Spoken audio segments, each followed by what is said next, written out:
Hello there, ladies, gentlemen, and unicorns. And Frank, congratulations on getting 15 out of the 16 questions you answered correctly. And Commander Stitch, congratulations on being a very, very close second. Hello, everyone.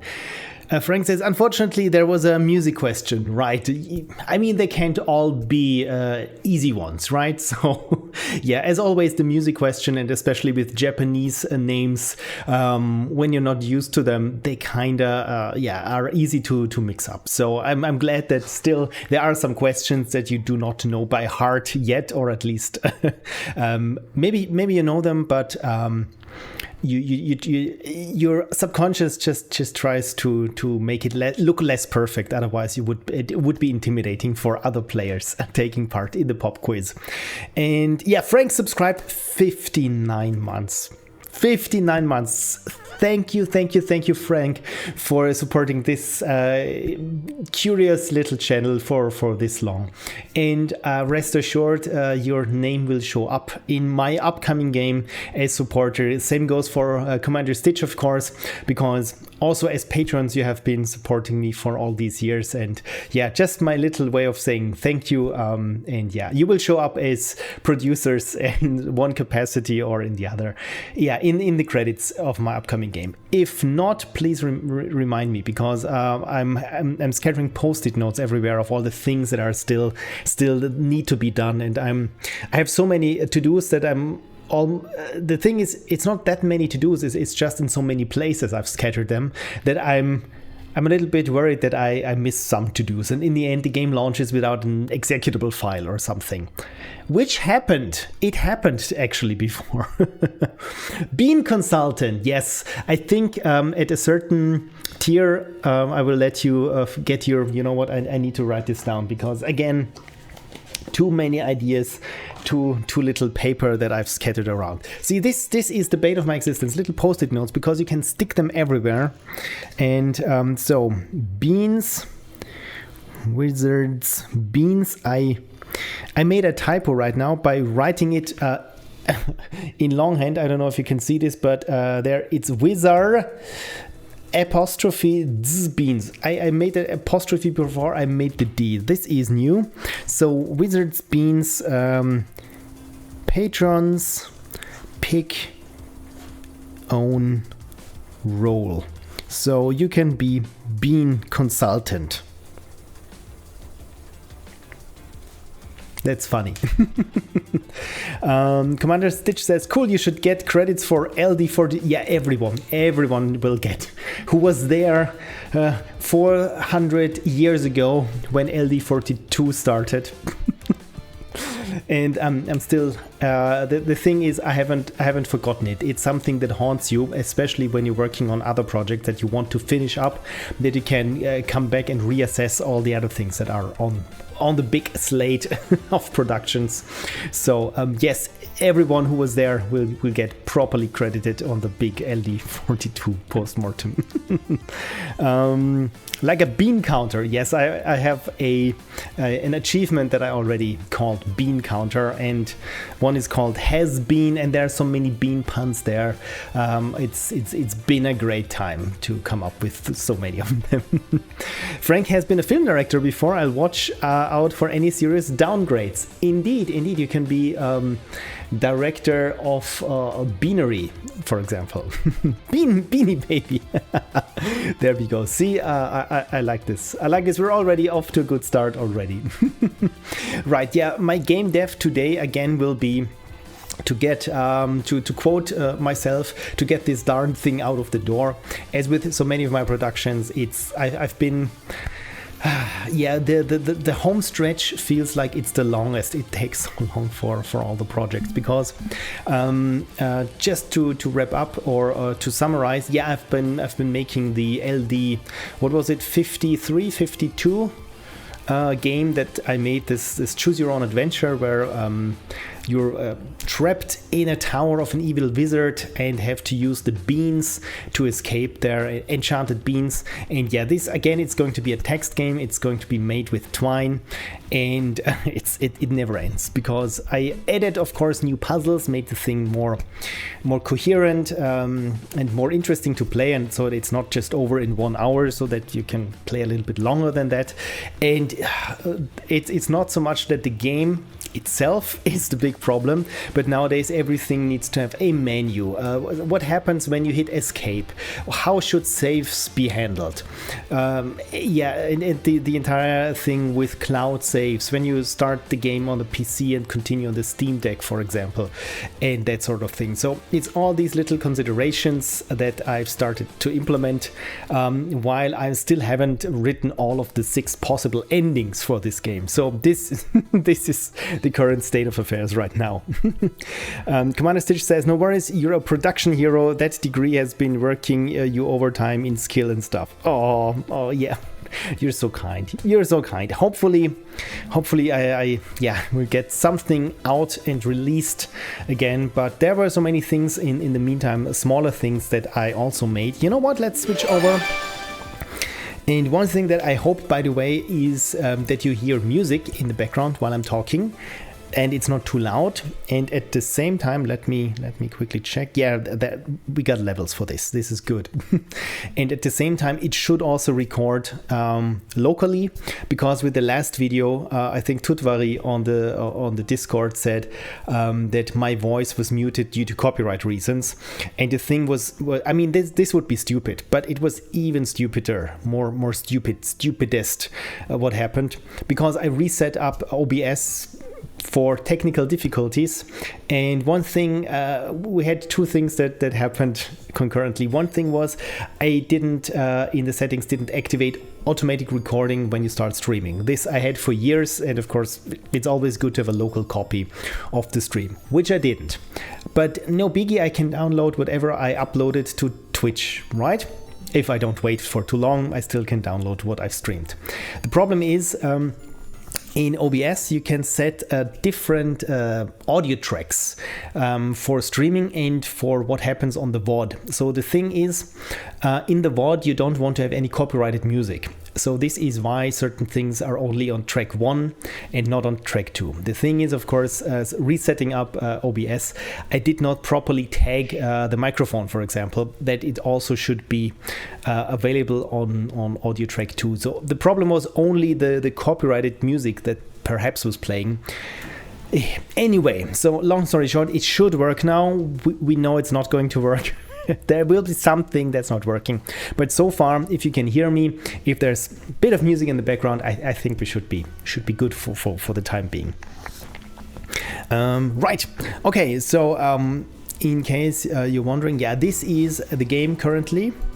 This big thing here is the first ending dialogue, and from there where it's red and it just says here the end. I mean, you don't have to read the labels, because maybe they would be a bit spoilers in the smaller territory, and it's more about the entire structure.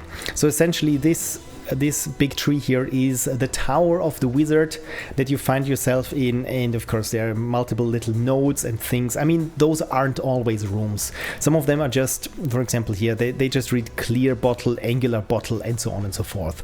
So but overall, this is my biggest interactive fiction game, so to speak, and it's been ballooning ever since. For example, because I want to have this thing going on, that I can upload it as an exe file to Steam, and also that it works, like I said, on the Steam Deck, for example. I have to code up lots of overrides, and here this is the story JavaScript file, which again is just used to set certain values and take care of things, and it's I think over 2,000 lines of code already. Same thing here with the story style sheet. That's the CSS for this game, because there are so many things that I need to override from the default, from the vanilla perspective, from the vanilla experience that you get with Twine, because again I want to have it more gamey in a sense. It looks like it's a game about trees. Trees and roots, indeed. I mean, I could make a game about a family tree, and essentially you just traverse it. Or, I mean, also for mathematicians, it would be funny because. Yeah, and I think, isn't this a joke where mathematicians say computer scientists don't even know what trees look like because they start at the root and then from the root go the branches downwards, which does not work out. So in mathematics, it's the other way around. But indeed, I should make a game about trees. Let's put it on the pile. Let's put it on the pile. So essentially, I think. How many viewers do I currently have? I think all of you who have been here already know how my game is set up. Essentially, that when I build it, it goes straight. It goes straight into a folder. Of course, it does. That's the build process. But it's running in NWJS. So essentially, I always say it's a browser without the user interface, but the pages themselves can control the browser, like changing the title or changing the window proportions or even accessing files. And this is how I do the save game handling. So a lot under the hood things have been happening and going on for the past weeks on this. Like I said, cloud saves is a big thing. But the cool thing is now you can start playing on a PC and then pick up anywhere else. So the good thing also is, because this is NWJS, but the game itself and all the menus are just HTML files with JavaScript, it's platform agnostic for the most part. I tried to run it on Linux and of course it did not work. I still need, of course, for Linux compiled the Steam API, the Greenworks API, which is the interface between HTML5 pages and the Steam backend. And yeah, these little things I didn't had not so far. I didn't have time to really figure out or get done. But the good thing is I managed to have some buttons that I could map with the Steam Deck. So while it's not going to be a very pleasant experience to play this interactive novel story on a Steam Deck, it's going to be at least not as cumbersome. Anyway, Lady Mistleaf is there. Oh hi, hello Lady Mistleaf. Thank you for dropping by. Yeah, I'm still talking game dev about my Beans game. That's so nice of you dropping by. How is you? What are you up to? Any games in development currently, or just life happening? And this, as we all know, it's already a job in itself. So yeah, as for development, I mean, I can theoretically develop the entire story in Twine. The only downside is, I mean, I would code it up here in this window. I mean, I can make it big, but then again, it's not an IDE. So what I usually do is I copy this over to VS Code and then keep there working on it on my JavaScript and then copy it back into the story file. It's a little bit cumbersome, like so much in this is cumbersome, but it's working. And so far, I even managed to track down 1 or 2 bugs associated with NWJS and Steam. For example, recently I upgraded to NWJS 0.100, but it's not running on the Steam Deck anymore, but version 0.89 is. And this was the entire thing that I changed. And it wasn't running from one day to the next. And I couldn't figure out why. And yeah, took me a while. Life happens, says Lady Mistleaf. But I redrew a sprite today for a game I'm working. Yay, that's progress. Always the first pixel is the hardest. Great that you managed to get something done. Because which brings us to what kind of game dev should happen today, and it's probably going to be something artistic as well. Because you know what? Let me show you the current state of affairs. Let me quickly set things up here in my my folder structure for this project. Again, for HTML5, I had to start documentation. And now I have documentation in multiple places. I think I've already shown you here how it works, adding new items, testing with assets. And essentially, it's here pros for myself just to tell me how this thing works. So, but the good news is everything is also in batch scripts. So all I need to do is just put it somewhere and then things should work magically. As we see here, I can go full screen, and maybe you've noticed here we got a custom mouse cursor. Now, of course, you're seeing 2 mouse cursors, but in the game there should only be 1. When you hover over buttons or interactable items, it works like this. Again, this is just simple CSS with lots of overrides. And so far, this thing here, these window controls, don't do them on the Steam Deck. I tried to minimize the game on the Steam Deck, which froze it entirely, so I will have to deactivate this. But we have fade ins and fade outs. It says here currently that Steam is offline, which is good. But I have shortcut keys that I can use to show me here my beans. And I can even open here the journal and close it, or use key commands. And even if I hit escape, I get this nice gamey menu that allows you to manage your save files, import or export your save files, which is, I feel, kind of cool. And where you can also say back to title or back to the quit the game. And the thing with Twine is, you see here, this is save version 00 something something. So again, this is, I made up this number 89 so that I know which node version I'm running. But the thing is, with Twine and save games, loading save games is essentially a snapshot of all the variables that Twine holds. So if you update your game underneath and then you load a saved game from a previous version, which again is just a snapshot, and for example, when you have in your new version, let's call your new version adds, I don't know, gold or money to this. I don't have any gold or money in the game, but yeah, just for the sake of the example. Right, and then you load a saved game, and in this game, gold is not a 0 or gold is not 100, it's just uninitialized. This variable does not exist. So when my game then says, queries how much gold the player has, it returns undefined. Of course, when you then start with this new version, a new game, then of course all the variables reinitialize or initialize, and now you have a gold variable. So this is going to be a big headache when I do updates for this game. So this is also the reason why I didn't want to put it out as it is and then just keep adding, because I need to make sure that I don't break existing save games. So the only thing that I came up with is that I can maybe look at what current save version a player is playing the game in, and then just gracefully in the background give certain values, or initialize certain values, where, for example, if my game says, now let's check how much gold the player has. Oh, they're running an older version. Probably they should have the default amount of gold. So if it has not been defined at this point, let's define it now. So again, it's all these kinds of weird things under the hood that I'm not very much looking forward to. But the good thing is it's working. The other thing that's also working so far is that you can have here your own notes. Notice the little quill mouse pointer here. And again is when I say my notes, and then I'm not clicking outside the box, I just close the box and open it up and it's gone.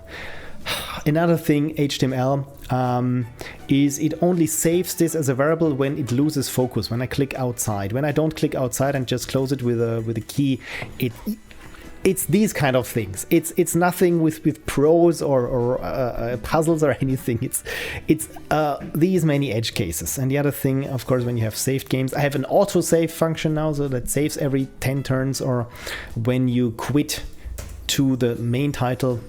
Yeah, essentially it's what players nowadays expect from a game, and I don't even have audio so far. Who cares about gold or money when you have beans, says Frank. Indeed.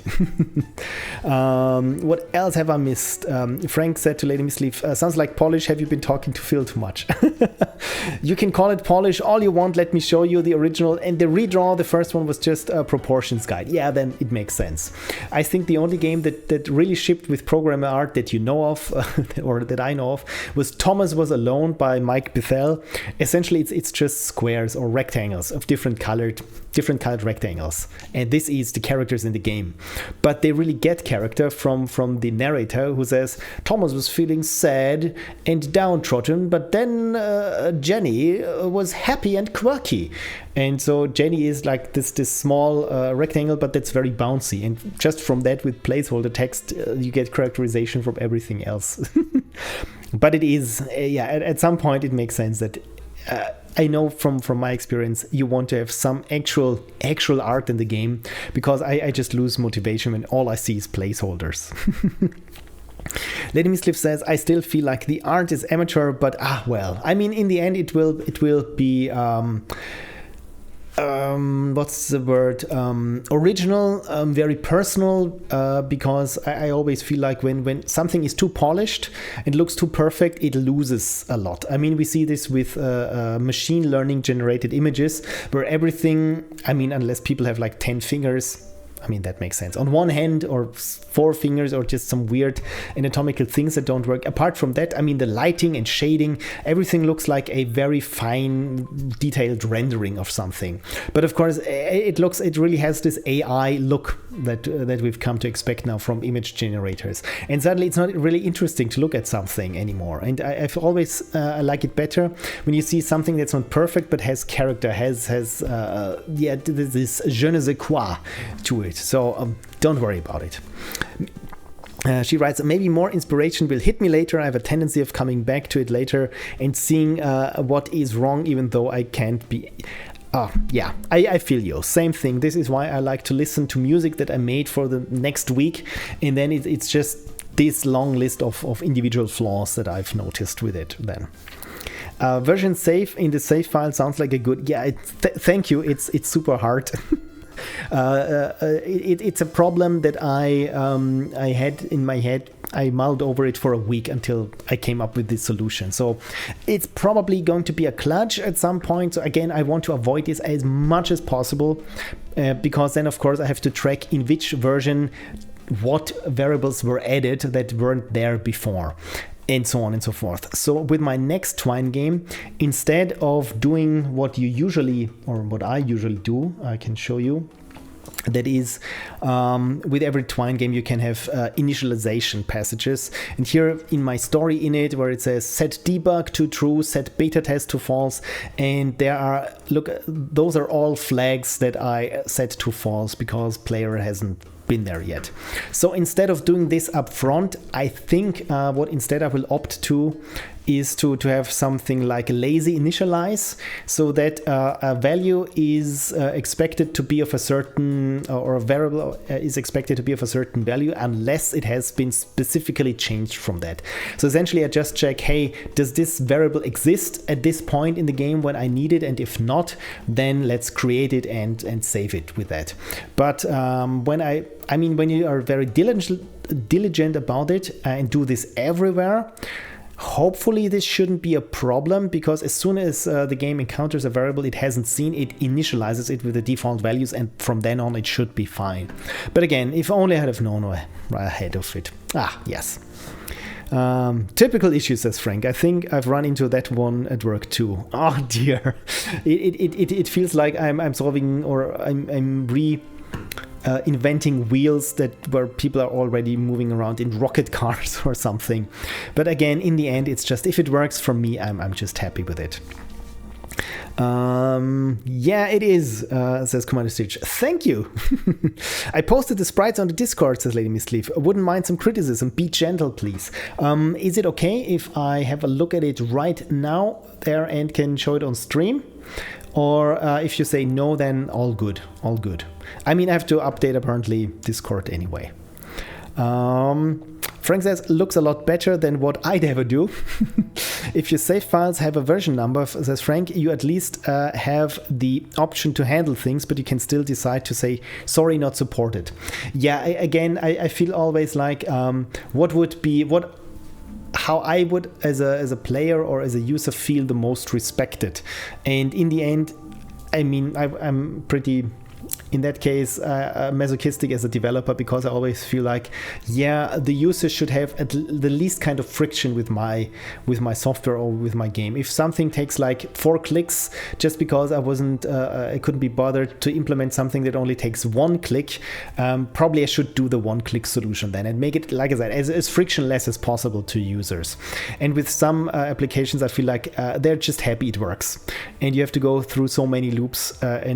What was the other thing where I had to literally, when I wanted to delete, like, let's say 15 entries in a row, you couldn't do this. You had to do this manually for each and individual one. It wasn't, it was on my phone. It was what was it called? The Art Station? Is it called Art Station? No, it was not called Art Station. Sketchbook. So when you want to export multiple images as Photoshop files, so with multiple layers, it doesn't work. You can export multiple images as JPEG, no problem, but not as Photoshop file with layers. Again, doesn't sound too hard for me because you can do it individually, but again, if you do this for like 30 or 40 images, it takes a while. And again, this is what I spend my time with, just to make it as frictionless as possible. Frank says, I think in general the best way might be to do things incrementally, so you support version. Oh yes, that is true. 1 to 2, 2 to 4, and so on, but not 1 to 4 directly, as you can just do the different steps. A lot less. Oh yes, that's a very, very good idea. It's a bit like with the LTO standard, the linear tape operations. They only support, the current generation only supports backwards compatibility with one version prior to it. And I mean, it makes it makes a good point from the standpoint of hardware design and everything. But of course, as a user, I want to plunk in my LTO2 from 1939 or 93 more likely and have it work, right? So, but yeah, it makes sense to tell players, hey, there's a new version out, your save game, the current one, might run into some problems. I'm sorry, all you can do is start a new game or something. But again, that's, as a player, you feel like, hey dude, I spent like 5 hours with this game and now I can't trigger the ending properly because you changed some variables. These kinds of things I want to avoid and hopefully make as backwards compatible as possible. And if not, I will tell players, hey, the new version will be, I don't know, out in 1 week or 1 month, so please finish your game. Because your save game might not be supported. Again, I wish there was a better way of doing things, but you're right. I shouldn't overthink things. In the end, my time is finite. All right ahead, says Lady Misleaf. Go right ahead. I want to see your ew expression. I would like to believe it's not that bad, but yeah, we will get to it. So let me go there. And I have Inc. DO21 shared some Austrian rum, and they said it's the second best thing from Austria. Best, of course, being Phil. Right. Lady Misleaf says, you'd be proud I used Peloton for my own. I approve. Peloton for my recolor. Allies with the blue-green enemies will have a red-orange recolor with a dark orange serving as the brown base across the board. But I cheated for the skin tone. You know what? If you know where you're cheating and you have good reasons for it, it's all good. It always, especially in arts, it comes down to know the rules and you break them when you know what you're doing and why you're doing it, not just willy-nilly doing things. Because then again, you don't have to have rules. So, this looks nice. That's kind of cute. You know what? Let me old sprite versus new. Let me download this. Where is my desktop? There is my desktop. This looks good. Sorry, there is no EU expression. So this is the previous Archer, I assume. And this is the new one. You know what? It looks very good, because here you have this very stiff posture. I mean, it's very I mean, it's simplistic, as you said, but I mean, the important thing in games, I feel, is legibility. That you can, I mean, if you have an archer and someone with a shield, for example, it's important that as a player you see the difference from general shape. In German, we say the Gestalt, which is the combination of its shape and its outline and its silhouette and the colors or anything, how it appears. And this one here, I like it that you have given it this slight slant. And I mean, there's much more to it. Also nice shading and so on. Also the browns and the greens works very well. It's a bow with an arrow. I can totally make out what's going on. So I would say all good. Also, I see you didn't use any anti-aliasing, and I've seen it with pixel artists, especially budding pixel artists, where they go overboard with doing anti-aliasing pixels everywhere, and in the end it just becomes super blurry or muddy, because I feel like it's a fine balance where I want to hide some jaggies, and at other point you really want to have those crisp outlines. So I think, you know what, good job. Sorry, I can't switch easily at maybe if I zoom in, maybe then I can switch back and forth so that we can see the difference a little bit better. But yeah, I like this turn posture. People and characters are so hard to draw. So this is why I stick to bean shapes at most. So all good. So Frank said, I mean, you can, for example, handle version 1.0 saves in version 1.1 and even 1.1, so 1.0.1. But in version 2, you drop them. And of course, in version 2.0, you drop support for, If you have save file versions now, you have the flexibility. If you don't, you basically can't do anything ever. That is true. I mean, I could save. I mean, what happens is with Twine, I can show you my save file format, because it's a kludge. As so many things, because Twine itself, the Sugar Cube format here, has its own built-in save file format, and essentially how it works is it uses the browser's local storage.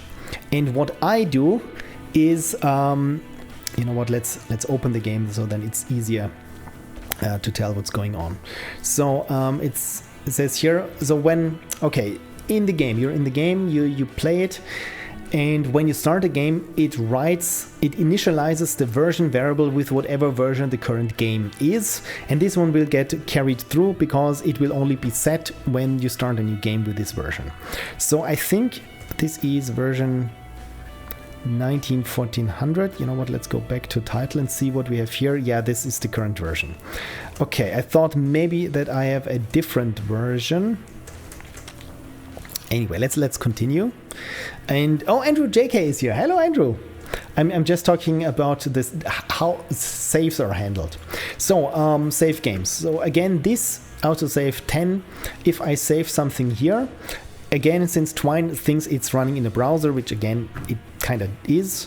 Where do I have it? Memory application. So it's here in the local storage. Those are the game wizards, the wizards beans. I'm running here the engine restart and the save exists. Those I've added myself. So for example, this key is just a flag so that the title screen knows when there already exists a saved game, whether to say continue or start on the game button. That's all there is. So this is here in the browser's local storage. So when I hit quit or I go to the title screen, back to the title screen, what happens is that first all the existing files get deleted, but that's not important for us. What happens is it received a message, and the message was what was the message? Quit to title, right? So when my application receives from the game, hey, please quit to the title, then it copies over what's in this local storage and writes it to files. So what we've seen from the local storage, where was it? Memory? No, it was application here from the local storage. So I don't know what kind of format Twine writes. Looks to be like some binary file, because this is the string of it, right? And in there, encoded, and I don't know how encoded, is the actual all the states, or the last 10 states of the game. Again, also with the version number. So I, as a developer, can only read the version number when I'm reading the save game, and I cannot personally read the save game. I have to copy it over from disk to the local storage for Twine to find it. I hope you're still following me, and only Twine knows which save version it is. So what I can do, but I'm not doing right now, is when I'm writing these local storage strings to disk when I quit the game, I can add a field that reads out the current version of this save game and saves it to this file as well.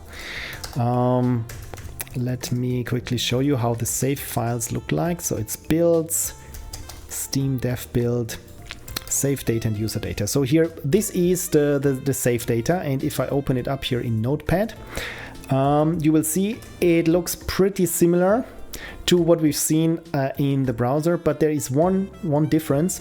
The first one here, it says this is just I'm saving this as a JSON file, and the first and only thing that I save is, okay, under what key is this registered in the local storage, because this is where Twine will how Twine will look for it, and the item is the actual thing. So what I could do is just to add another field where I go, hey, with which version saved was this, and then I think I can do something like this. Long story, hopefully it makes sense, and hopefully this maybe helps me in figuring out, so that I can prompt players when they start the game, hey, the save version, I've noticed something with it. Maybe you want to restart the game or something.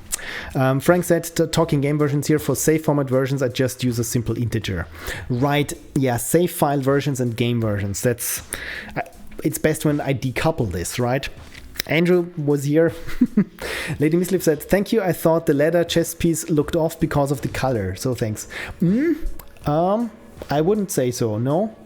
No, it works very well, even, I feel, because it separates the different limbs from the torso. So for that, it serves a good purpose. Otherwise, it might blend together. And depending on what background you're using this sprite, if it's a foresty background, it would even, or if it's very leafy or something, if this guy was all green, it would make it even harder to separate from the background. So yeah, also the brown shoes works very well. Maybe you can even give him brown gloves, so that again, when I just squint and look at him from far away, I mean, also the bright skin works.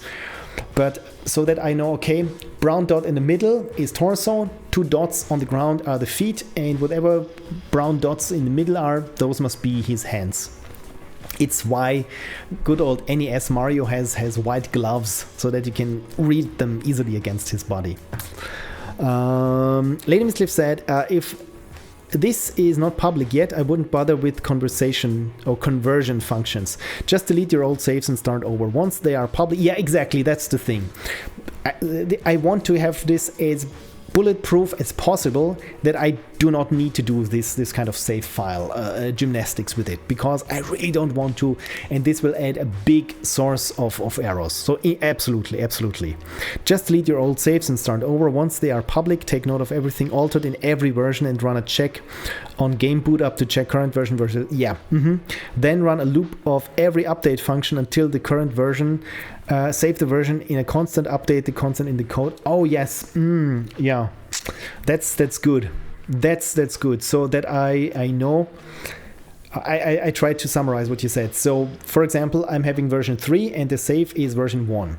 So the save version, the game knows, okay, this version is 2 versions behind, and I've added the following variables with these default settings in the meantime in versions 2 and 3, and add them automatically to the old save version, essentially just converting them to the current version.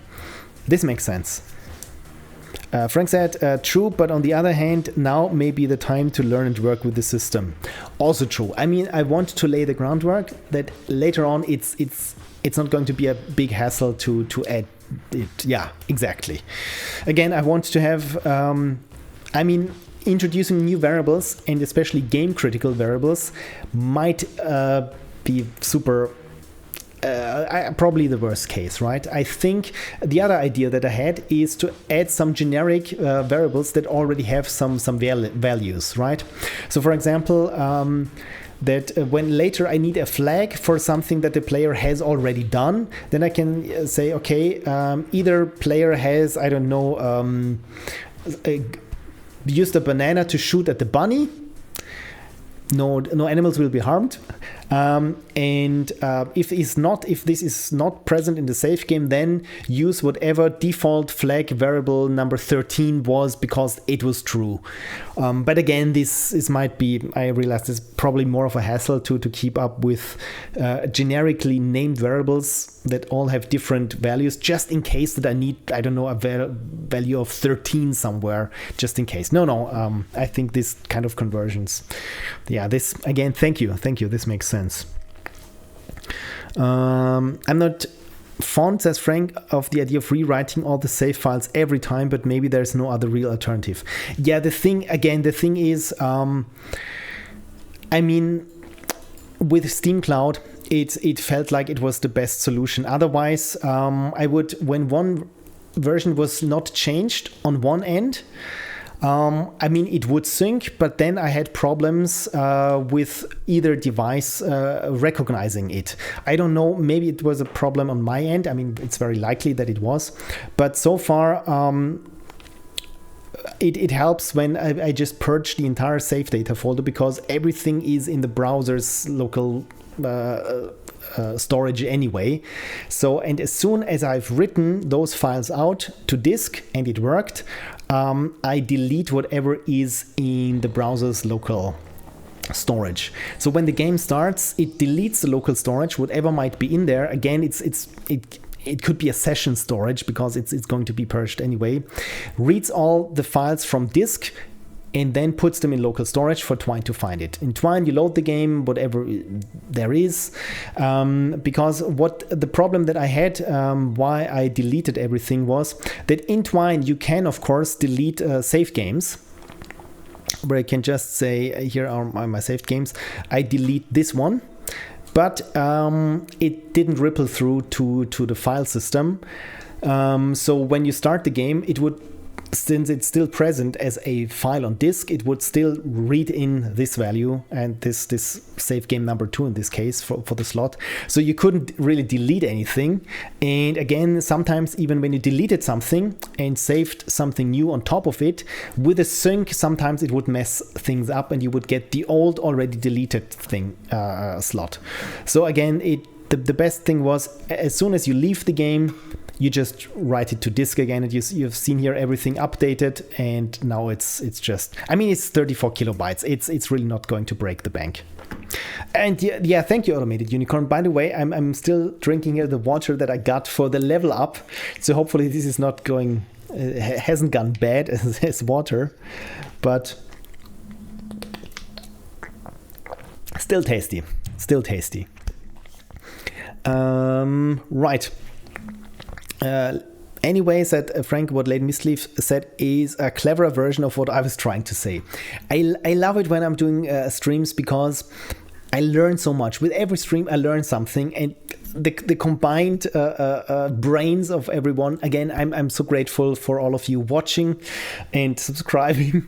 just me ramble and walk you through my code. And again, I'm very grateful for any improvements to it, because I feel like on one hand, I'm over engineering things, while crassly, if this is a word, disregarding things that I should have thought of. The good thing is I'm making a game. I'm not making an application on web that needs, I don't know, user authentication and some kind of security, because then it would be a free-for-all, essentially. So it's good that at least I'm doing just games. And Frank says, I'd decouple game version from save format. No need to bump the save format version when you just fix a typo in a room description. yeah, you know what, this is another thing that I probably should write down, because this is essential and it might get overlooked. But decoupling save version from game version, yeah. Save version isn't game version. Yeah, and while I'm developing it, it's still a moving target. So again, I only want to release it when I know, okay, things that will change probably are cosmetic or don't require certain things that the game should have tracked before. For example, if you kiss throughout the game, you can kiss a frog, and in the end, the game has a different ending depending on how often you have kissed the frog. But if you arrive there with an old save game, just before the passage where the game asks how often have you kissed the frog, and you say, I don't know, or 5 times, but the game didn't track it, I need to have some fallback value for this. But again, worst case, let's hope I'm not getting there. No frogs or kissing in the game. Right. Not rewriting, just adding. Yeah, the new version starts with 40 more base coins plus 40. We check for something else now. Exactly, yeah. Relatively to the prior version, right? What you're saying. So essentially, I'm not saying, okay, in version 1 you have no coins doesn't exist. In version 2 you start with 100 coins. In version 3 you start with probably 100 coins more. Instead of saying version 3 it starts you with 200, it starts you with whatever was before plus 100. I get it. And Frank says, I'm not too worried about disk space, more about there being a delete create gap in which things could crash and the save would be lost, as well as people looking at the save directory and the timestamps being meaningless. Let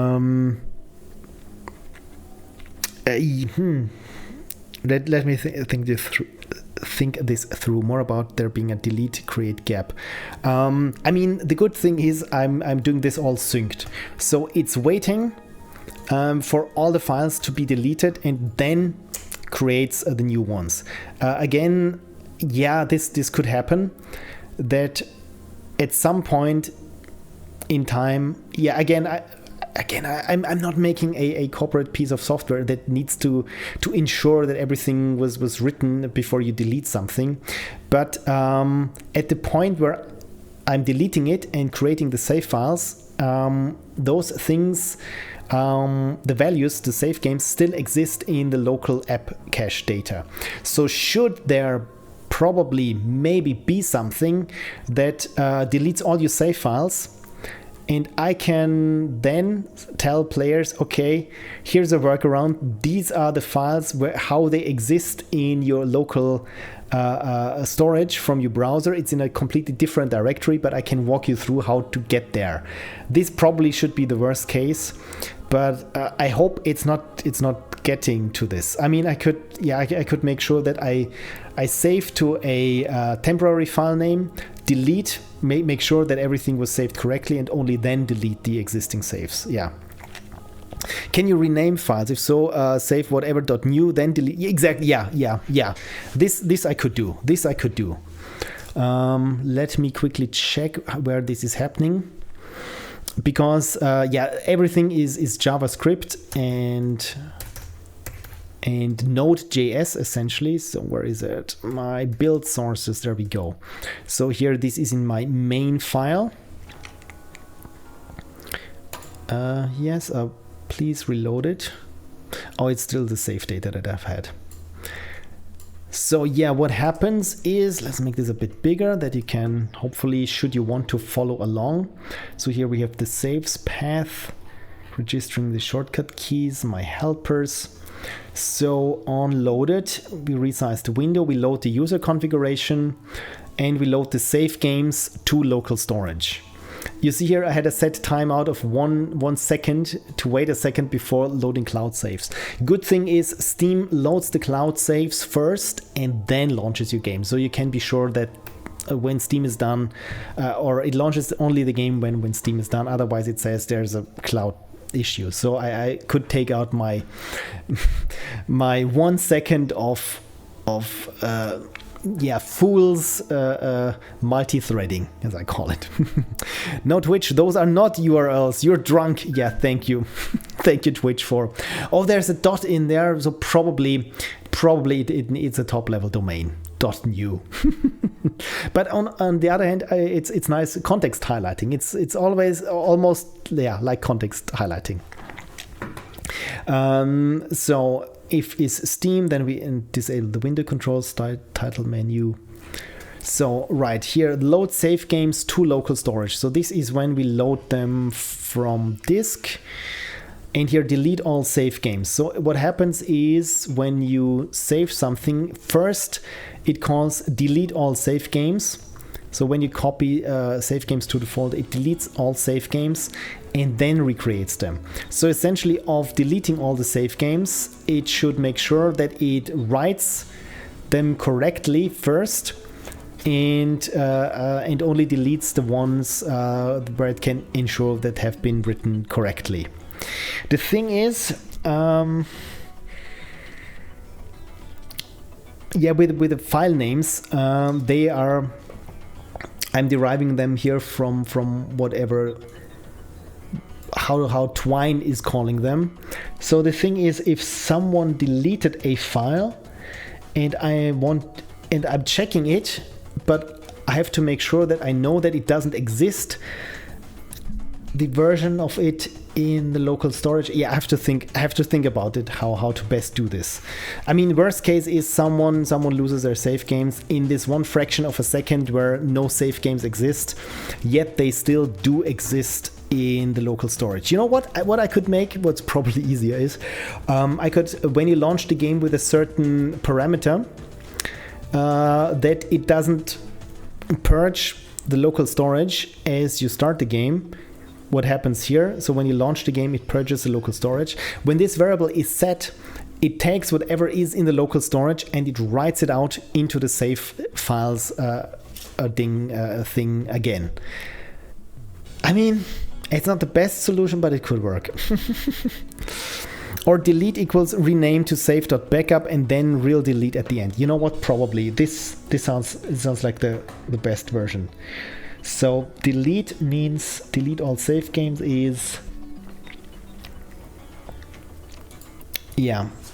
backup all save games function, backup all save games to bundle, let's call it bundle.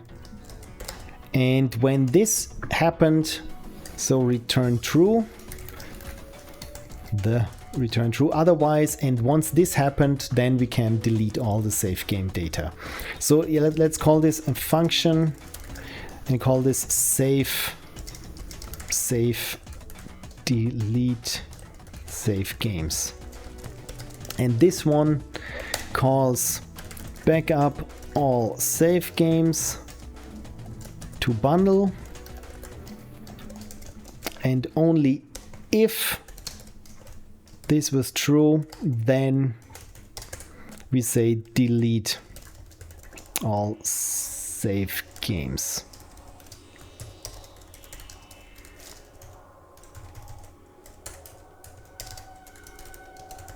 Right? Does this look good? Of course, what I'll do is start the game on 2 computers and then see what happens. You know what? Steam won't allow this. I've had this during development where I was on the Steam Deck and on the PC, and suddenly the PC version said, you know what? Something's fishy going on here. You need to log into Steam. So this did not... Steam has these kind of things locked.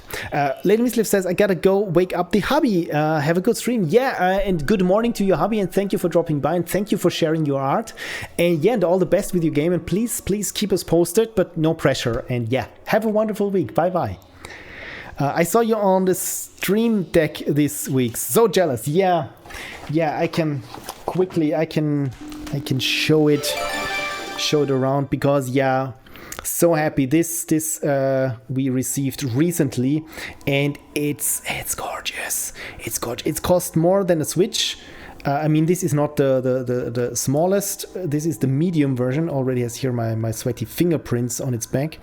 But if you love technology, this is pretty cool, because you can boot it right into Linux.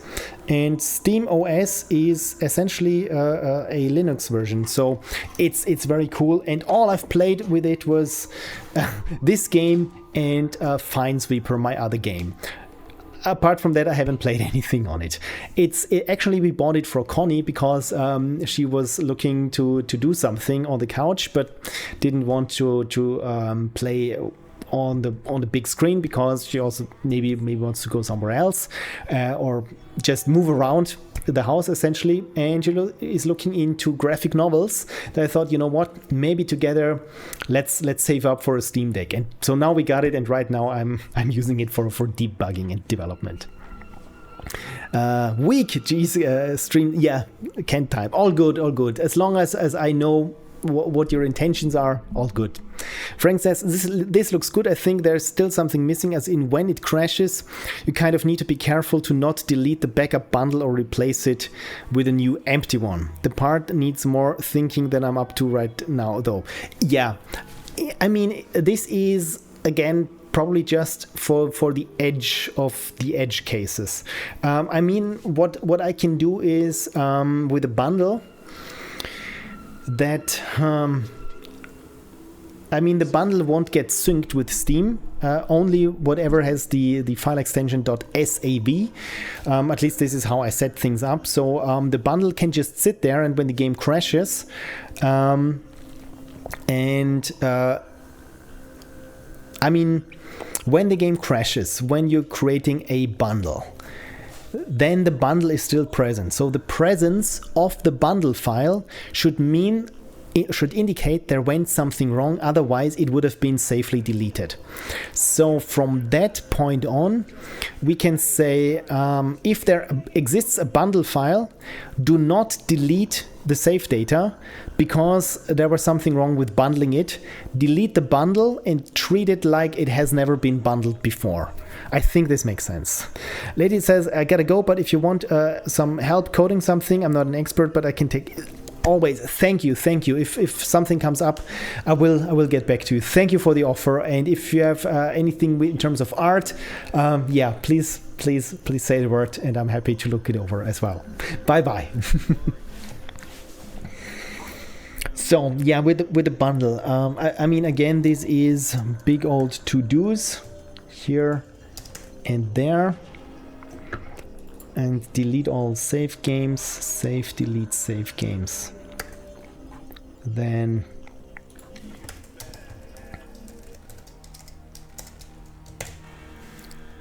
so we bundle them. You know what? No, we bundle them. That's the thing. Okay, we bundle the save games into, let's say, a zip archive, whatever, into a bundle. Then we write the new save games into the folder, and afterwards we delete the bundle. That's the thing. So this save, delete, save games should be somehow split up between into bundle, save games, and delete bundle. Delete bundled save games, or delete save game bundle.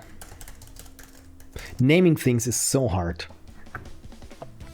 So delete all save games. This is to do remove. So we bundle the save games. Bundle save games. Return true,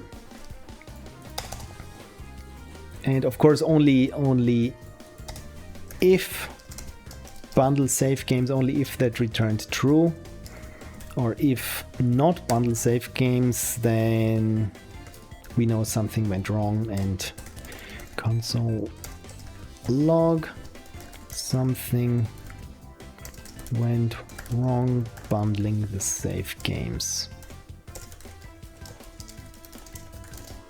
And from then on we don't continue because we couldn't bundle them for one reason or another.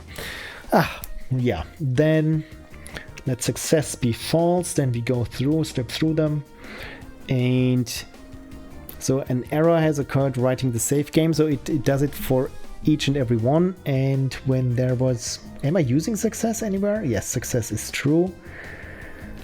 And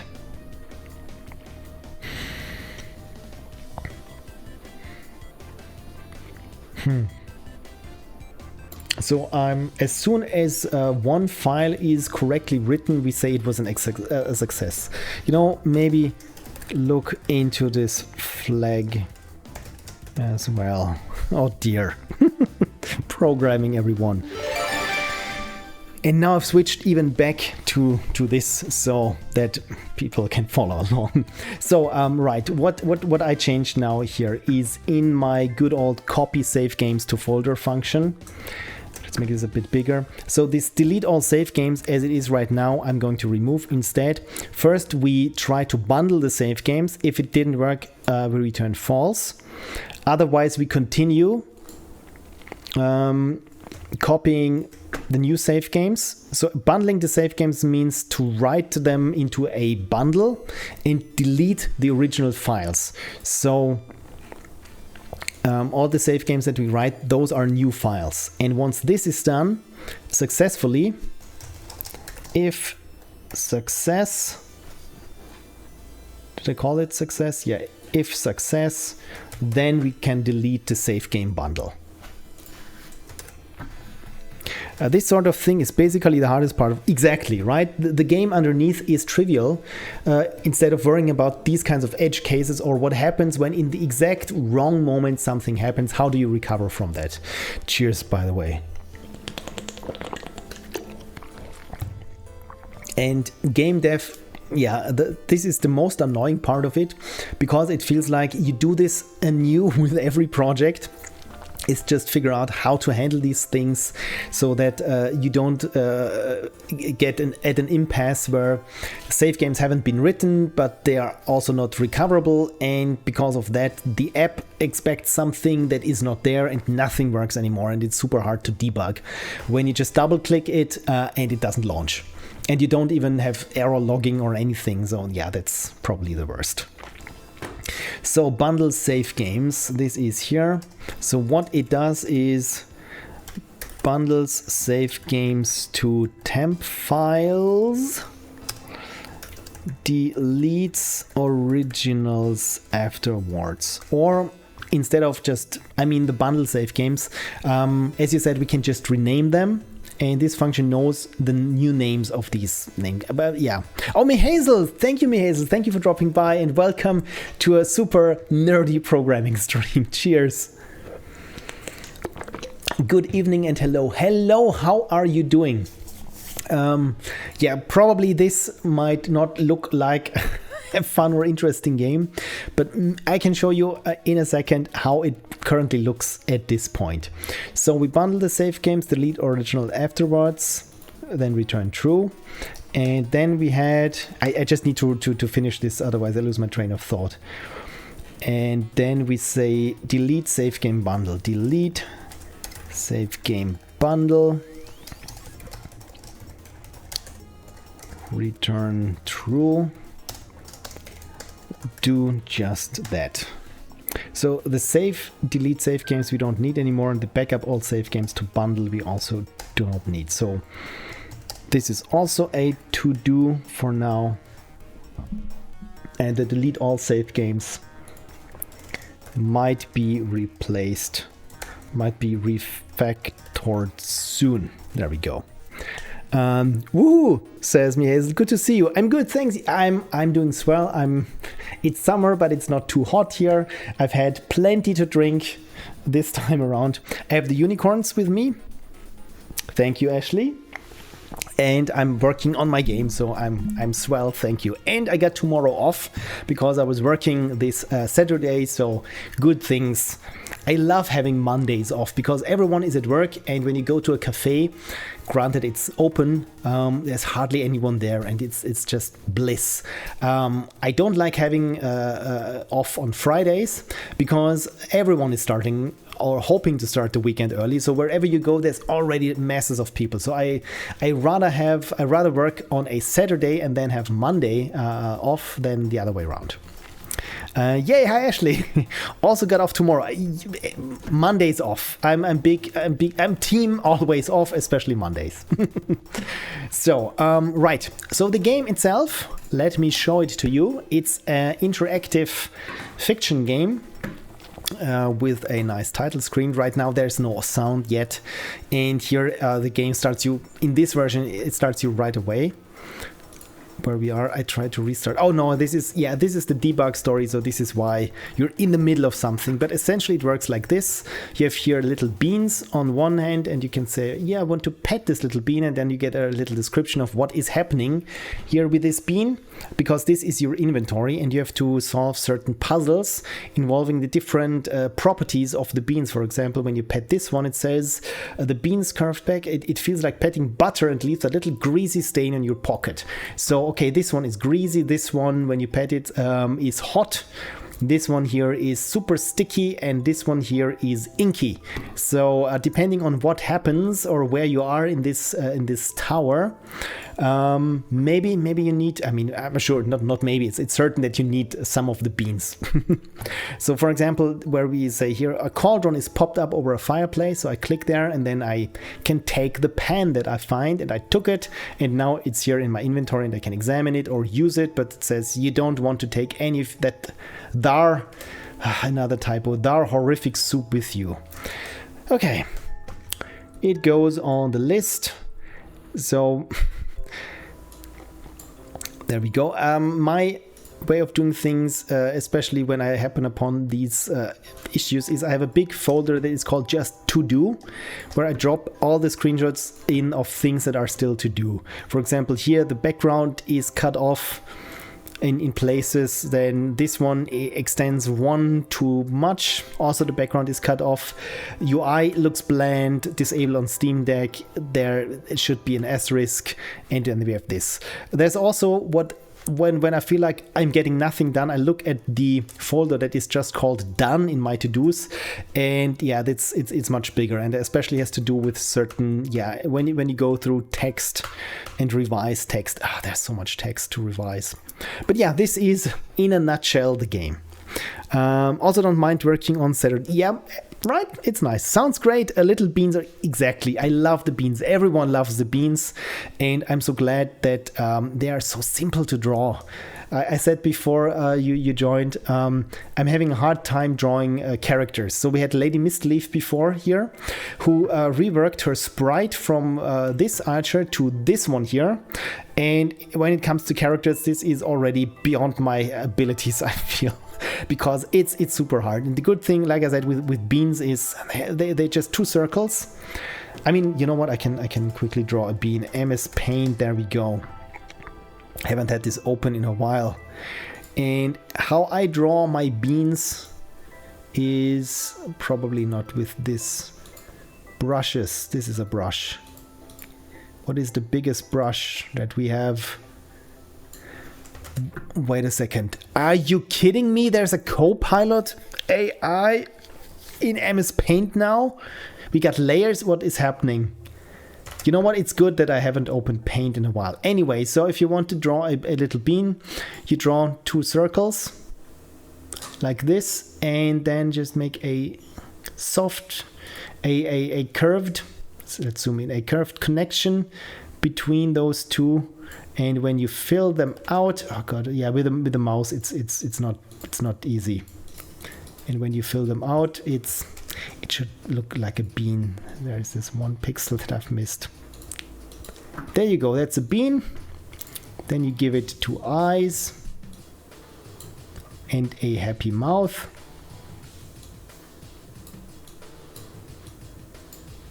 And we got here a stoner bean. There we go.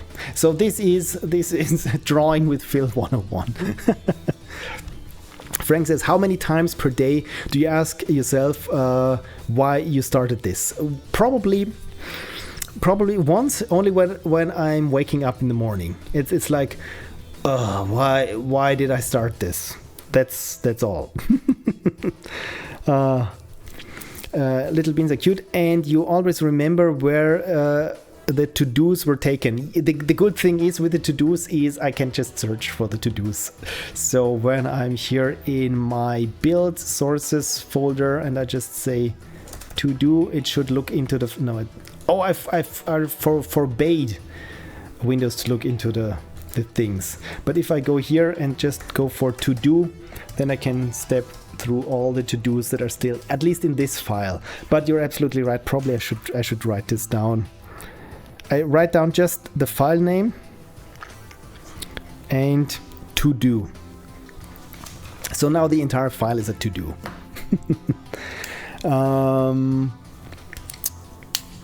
Or you mean the to-dos on the screenshots? Yes, those usually it's the one it's the section that I've been working on. So yes, I know where those things were taken, and even if not, I can just look at the text, for example, in one of those to-dos, and then just search for this text where it appears. In Badger Dash. Thank you for dropping by, Badger Dash, and congratulations, Lady Miscleave and Commander Stitch, for being gifted a subscription by Badger Dash. Thank you so much. Like I said, it feels like a tradition by now, but I really don't take it for granted that you're as generous as you are and always gifting people who are present and who don't enjoy being subscribed and using the channel emotes. Yeah, now you can. Thank you, Badger Dash, already using my channel emote. And yeah, hype train. Mihazel said before, it even reminds you of taking coffee breaks, they say. Copilot, really? Oh dear. Commander Stitch said, my dad was furious. The thought of Paper Clippy was resurrected. Yeah, the good thing is with Clippy, once you think back to Clippy, or Mr. Clippit as he was called back then, it really wasn't that bad. I mean, of course, no, I don't want to write a serial letter to everyone in my database. Thank you, I just tried to print out a letterhead or something. But it's never as bad as Copilot, my God. Dear. Kill the Copilot, indeed. By the way, anyone feeling a little nostalgia for Clippy? Because sometimes I do too, and this is why I have here in my virtual box, I have a Windows 2000s machine and a Windows 95 machine. So you know what, let's start Windows 2000 and enjoy how an operating system in the good old 2000s looked like. Probably not that small, but yes.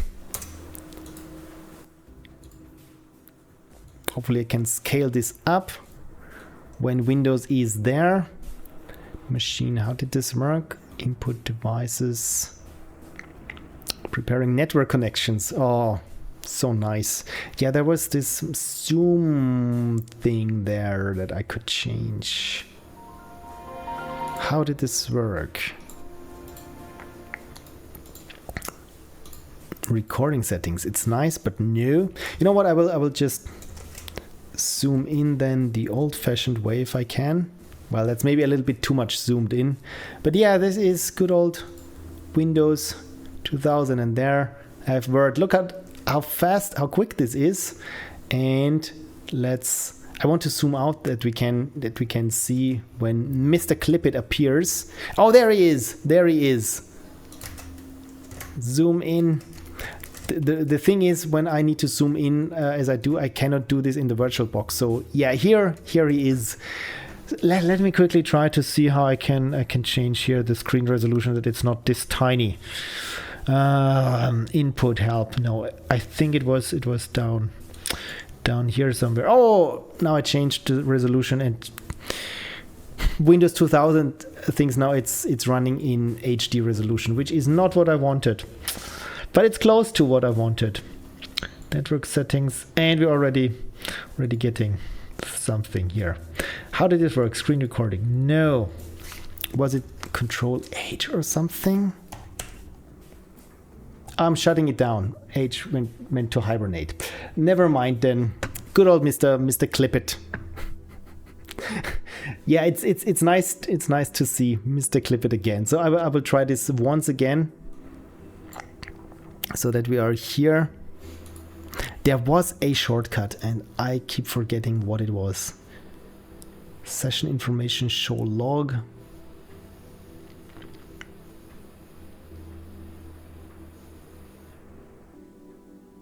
Network USB. It was something called with scale mode or so in VirtualBox.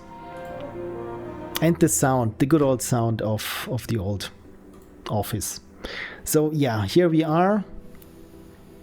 And audio input, floppy, IDE drives, display adapter.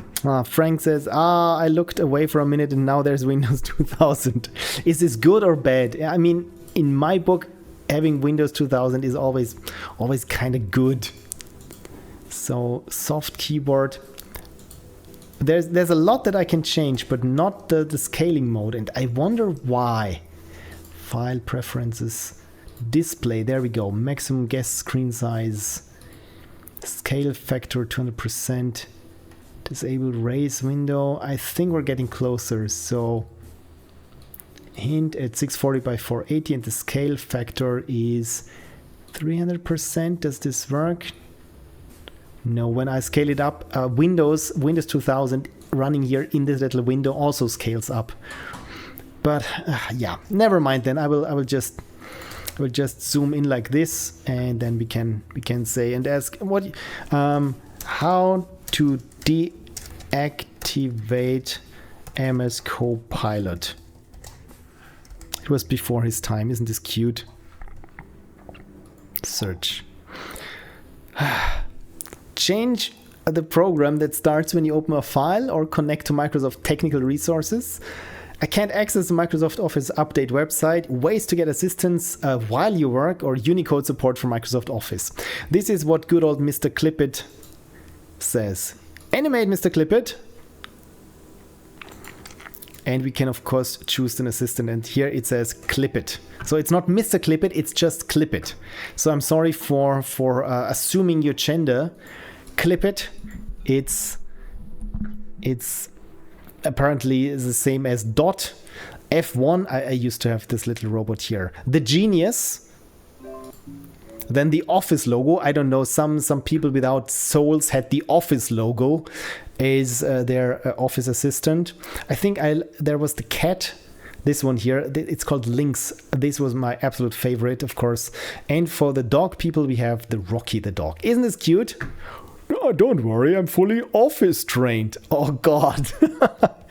And time to play cat and mouse. Isn't this cute? It's cute. So yeah, I miss good old Word. And look, if you look at what Word offered back then, this is, I mean, you get here some rollouts of additional features, but it's not something that is completely overwhelming you like nowadays Office.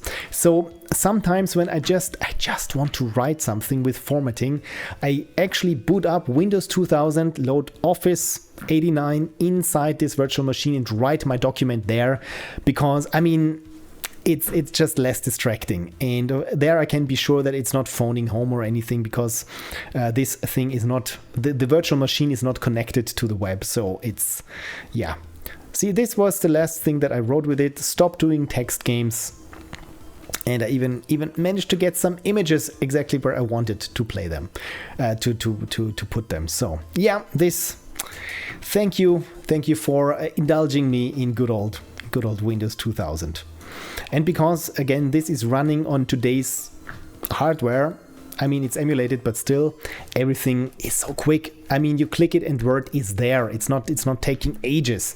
It's faster to start to launch the virtual Windows 2000 machine and launch Word there than to start the actual Word. I don't have Word installed on my machine, no Office anyway. But what the hell is this? What the hell is this? This is in VS Code? Of course, it's a Microsoft. I wonder where else this keeps popping up. I hate it so much. Anyway, loved Windows XP a lot, said Mihazel. Yeah, didn't we all? Frank said, that's because you haven't tried to move a Windows 2000 install from one server to another one that has a different RAID controller. Thankfully, I have not. But I have another horror story for you. I tried to have two Windows 2000 machines. No, one was a Windows 98 machine and the other was a Windows 2000 machine. And I had to try to network them. And here it goes with FireWire cables. That's not USB. That's not the good old LAN cables. That's FireWire. That's how you connected back in the day your digital video camcorder into your computer, and this was super high end standard in the late 90s. And yeah, this also was a land of pain for me. Frank says, while I don't have recent experience using Windows 2000, I do have recent experience trying to get it to boot. I'm so sorry. Yeah, all I can say is run it in a virtual machine. Yes, I can give you my virtual machine image if that helps. Yes, fun. Michael says, I also had F1. Thanks for reminding me. What was F1? What was F1? Formula 1? No, Firefox 1. Anyway, good memories. It's always nice to look back when computing was a little bit less of a hassle. Today, my mom called me and said she can't access her Gmail on her phone. She's nearing her age is close to 80 now. I think she's 77. I have to look it up actually. She can't get to her Gmail. Turns out Google said this unskippable modal where it just said, do you want to activate AI assistant everywhere? And my mom was just too afraid to tap anything because I said, when you don't understand something, just don't tap anything and let me have a look at it. And this is what she did. And of course, when we ended our phone call, she said, until the next time I call you when something comes up, which probably will be later this week. The automated unicorn said something about Amazon Prime, and probably I should have something more to drink. Oh, another thing that last time I just happened to see it last time when I was showing you the Japanese candy that I have. I mean, just look at this. And isn't this cute? And this is Pocky. And I said we have something similar in Austria that is called Mikado. Again, it's just these biscuit sticks covered with chocolate, but it's from a completely different manufacturer, and it looks like this. And I was just looking at this LU logo here. But as it turns out, both is from this manufacturer Glico, manufacturer brand. So you can see it there on this one in the upper left corner. So yeah, this is not made from a different company, but again, I think it's just licensed. So I was wrong, and just because of course when I say something where I'm not quite sure if it's true, as soon as I say it, it's not true. So please call me out if anything like this happens again. I just now I have more sweets here for myself. And the other thing that I've tried, again I have to show you, is this one here. So I tried it, and this is bubble tea gums, and they are delicious. So they look like this. Mihazel, you might know it as Mawam. So it tastes, it has the consistency of a Mawam. This is like a chewing gum, but it's a chewing gum you can swallow. It's not just to chew. It's of a gum. But imagine a Mawam with a taste of black tea with milk, and in the center there's a gummy bear. So those are the bubble tea bubbles essentially, and it's delish. And you probably have to look it up where I can get more of these, but then again it wouldn't be something special anymore. Commander Stitch knows Pocky, right? Everyone loves Pocky. And again, here in Austria, and I think also in Germany, it's just called Mikado, which is, it feels like super stuffy and old, but Pocky. Pocky sounds more fun. I mean, look at this happy, was it a lion and a bunny? In Japan, everything is so darn chibi, so darn cute. I'm here for that. Love that stuff, said Command Stitch. And Frank said, the problem is usually not to get a Windows 2000 installed. The problem is that it has to be the customer's working system with all the software on it for which no installation, media, or configuration details are known. Good point. As soon as you need a certain selection of software that is not bundled with Windows 2000, I get it. Now I get the pain. F1, the Clip It alternative. Oh yes, F1, right, the robot, I forgot. Chibi and Kawaii, you've been to Japan, right? How was it? Sorry, Automated Unicorn, for boring you. By the way, the other game dev that I wanted to do apart from looking into how to do these save file system things is to make the user interface a bit nicer to look at. I mean, I like how these buttons here turned out. I drew them on my phone actually. The only downside of these buttons is, of course, that they are a little bit too big when we have them here. I mean, they work for this menu, but if you look at saved games here, this export and import, apart from getting some weird glitches here, you can maybe see here this fine hair thin black outline where the different segments of this button are drawn. Apart from this, it feels like it's a bit baroque and unwieldy for this. So I need something. Also, again, these buttons here, they look a bit too modern for the rest. I don't like how the top bar looks like, because you can see here it's the same kind of frame, just there on a different background as underneath, because it's exactly this frame that we have here, which also gets used here. But for the inventory, I have this much nicer looking frame. So of course I will keep those two frames. But if you go down here and have these buttons, I mean the three buttons here are just for debugging. But you have the journal and the back and forth button, and again they look like they don't belong to the rest of this game. Also here, this sidebar is just a plain brown compared to the background here, which has a bit of texture and looks a bit nicer to look at. Also here, this has a background. I just noticed that here, this little bean, if you don't hover it, it doesn't stand out from the background because it's almost the same brown. It's just more saturated. So yeah, another thing just to see if I can make it a bit easier on the eyes.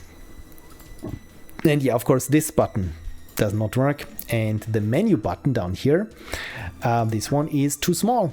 I mean, you can tap it on a Steam Deck, but it's not fun to try to move your thumb here. So probably this needs to go somewhere else. So those are the little things that have nothing to do with the gameplay itself.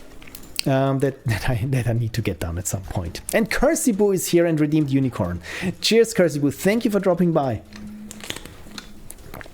You made it indeed. Frank says, the other fun thing about Windows 2000, by the way, Kersey, I think you've just missed it. I launched Windows 2000 in a virtual machine so that we could look at Clipit before they were known as Clippy. Windows 2000 is that if you image a system and put it on a new hardware, you'll have trouble with configuring the new network card with the same IP address, as it doesn't want the same address on two cards. Fair enough, up to that point. Only you can't access the non-existence card settings to remove the IP address there. Of course not. My God. Yeah, networking with Windows 2000, like I said, apart from these very flaky Firewire connection that most of the time did not work, and when it worked it was fast, but until then, yeah, thankfully I stood away from this. I used to image my computer as well, and naively I thought, oh, I'm getting a new computer, I can just image Windows 2000 and then extract the image on the new computer and just pick up from there. As you can probably guess, it didn't work. I didn't even get to Windows anymore. And yeah, drivers, that's the thing. Hardware changed, drivers changed. And I wasn't even messing with IP addresses and networking at that point. So, oh dear, I feel your pain. Chrissy says, hope I can watch the VOD for the stream this time. Hopefully, yes. Hopefully, yes, we have the technical difficulties. I took an hour. Actually, yeah, spread across the week, it was like 3 hours. To get this sorted, that I wasn't recording, and that Twitch was receiving the wrong audio channels from me. So hopefully, I'm knocking on wood now on my big old wooden noggin, that it's working now. So again, last time this was sadly with a level up recapitulation. Sadly, it's gone. This was ephemeral, so you had to be there. I'm really sorry, but next year there will be another level up, and Connie and I, we're already trying to get tickets because they're so cheap if you book early. Frank said, and of course, the bundled internet. Oh yes, the bundled Internet Explorer. Warning, the site you are visiting uses SSL and nobody will be able to snoop on the traffic between you and it. Are you sure you want to continue?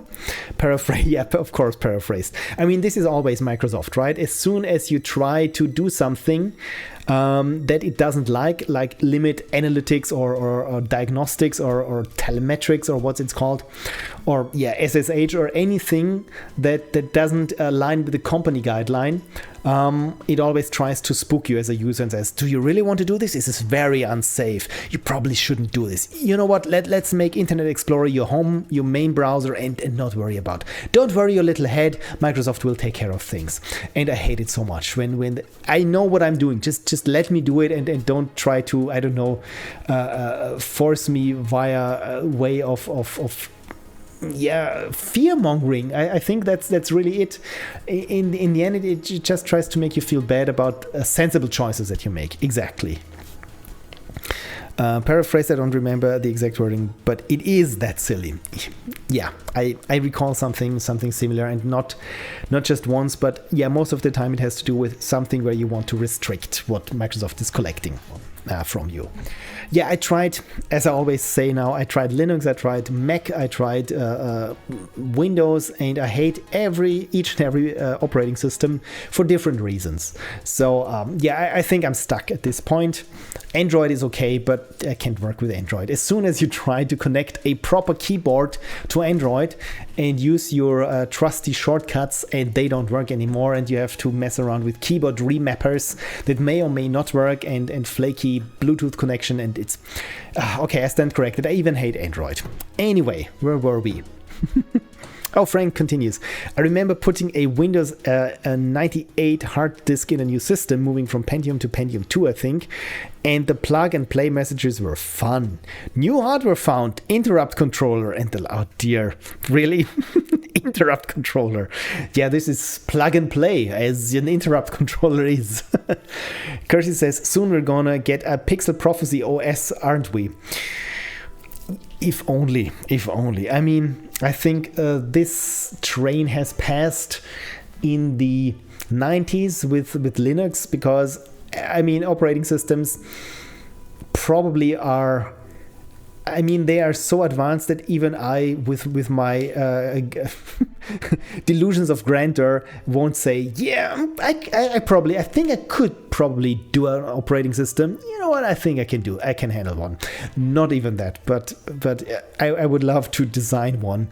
Essentially, what I want of an operating system is I want Windows without just the junk. I want Windows as we had it, like with Windows 2000, just with, Frank probably would agree, with some quality of life features, not for the end user, but for the one administrating the entire thing. If I want to deactivate all telemetry, please let me.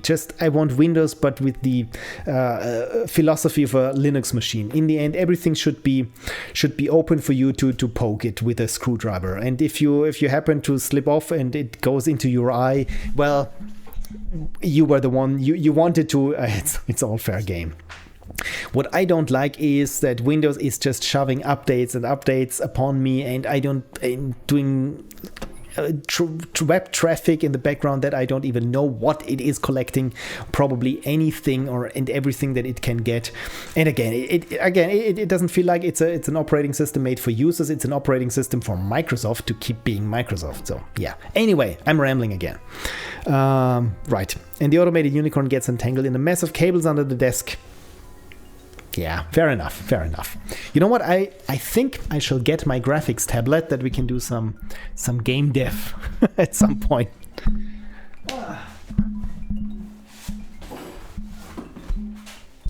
Good thing is that I don't have to stray far to get my beloved Intuos 4. Maybe I should upgrade at some point, but I've been using this tablet for over a decade now, and with the open tablet driver, it's still working, it's still running, it's still doing what it should do. And since then, I think, why change something that's still working? Look at this, it works out of the box. So as for the buttons, instead of going the good old Photoshop route, I will again go to Krita my newfound favorite drawing program for digital art. Frank says, never upgrade anything if you don't have to. Exactly. And Frank knows, really.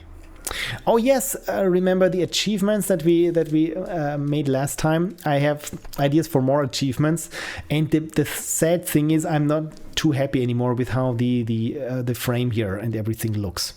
But I won't get into this now because I already have a lot of things that I need to be doing. You can see here all the different arts and assets that I drew, so I won't mess with these ones. So this is here the frame that I drew, and I had good feedback for this. So for the buttons, essentially I want to have something that is in the same vein that should work with it. So I think I have it here under paintings, concepts, UI mockup 2.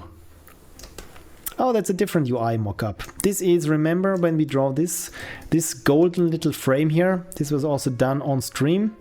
And also here the wood for the sidebar, which I tried before I continued with the wood. I tried to make it to a mock-up with a photo, and it looked kind of, I don't know, kind of sleazy. It's hard to tell. It looked like a sitting room of old English gentlemen, and suddenly it felt like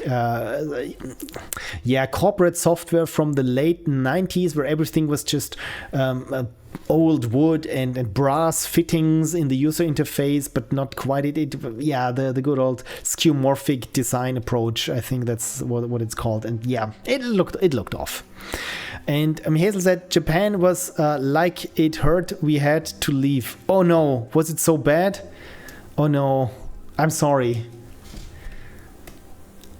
I've never been there, but I've heard some people were just like completely hyper after they've returned because so many impressions and things. But I'm sorry that you had a bad time. So frame A, was this? Yeah, this is frame A, but I'm not quite sure if the background color is correct. No, it seems correct. So I will use this as my reference here for the buttons. So how do I want buttons to look? The ages-old questions of every UI design is, we need buttons. How should they look? And you know what? Let's open up the game once again. Where is it? There we go. So then we can. I love how fast it launches. I'm looking to style these buttons so that they can work as very, very rectangly long ones, but also maybe as square buttons, or maybe I have two different arts for the buttons. The mouse pointer, I'm quite happy with how it looks, and thankfully this doesn't look like it's the hand is giving you the finger. Before it took a while. no sorry, I meant we didn't want to the other way around. Okay, good. So it was so good that it hurt when you had to leave. Now I get it. I'm sorry. Yeah, because this is the impression that I had from people who said it was just the best thing ever and they didn't want to leave if it weren't for you run out of money pretty quickly there. So okay, in that case I'm very happy that you had a great time. So let's paint. So button background, maybe something that is similar to the background that we have here. So if I draw with this, so maybe I just disable the entire thing here so that I can draw here. Yes, okay, so button. Let's make a big old background for the button. And do I have a fill tool? Hi, I'm Phil. Where is my tool? Nah. Then let's do this the old-fashioned way. Again, I'm just drawing here the background actually for the button, because what I want is to draw on top of that. I just need something here that has slight texture to it, so that it doesn't feel too, I don't know, too bland. So, okay, I think as for texturing, so that there is just something happening. So when I zoom in, you can see here, wow, okay, those are the pixels, but you can see that there's some slight structure to it, which is something that I really like. So let's make a new layer. And for this, yeah, next question, what color do I want? And maybe something here, this is why I kept here the frame in the background open. Maybe something along the base color there of the frame, so that it ties the other elements in the user interface together. And use this maybe a bit smaller as an outline here for these long buttons. You know what? I think this could already work as it is, but maybe I'm always a fan of having some kind of ornaments to it. So maybe I have an inner frame as well, just a very subtle one, and then maybe get a bit creative with that one, how this one looks. So yes, I have those on individual layers, and from there I can, yeah, I can make it a bit more interesting, like I said, like to have here some, because I always have here this I don't know, beveled rounded corners, so maybe I also have it here on the inside. But first, let's see what Mihazel said. That's so nice of you. Thank you. When did you start working on this game? And Jerem is also here. Hi, I'm Phil. Where is my tool? Hi, Jerem. Thank you for dropping by. By the way, Jerem already played the game when it was still a Game Jam game. And this answers also the question, since how long, or for how long have you been working on this? And thanks for asking. It's probably now 10 months or something. I have to look it up. Ludum Dare. It's ldjam.com. Why so complicated? And I need to log in. Where's my password? Oh dear, I have to fill in my password. Sorry. And now it's gone. Oh, I moved it outside of the frame, and there it is. So this is my pad. Oh, it jumped. It doesn't like it when I have it here on different screens, so I cannot move this to the other screen. Oh yes, I can. I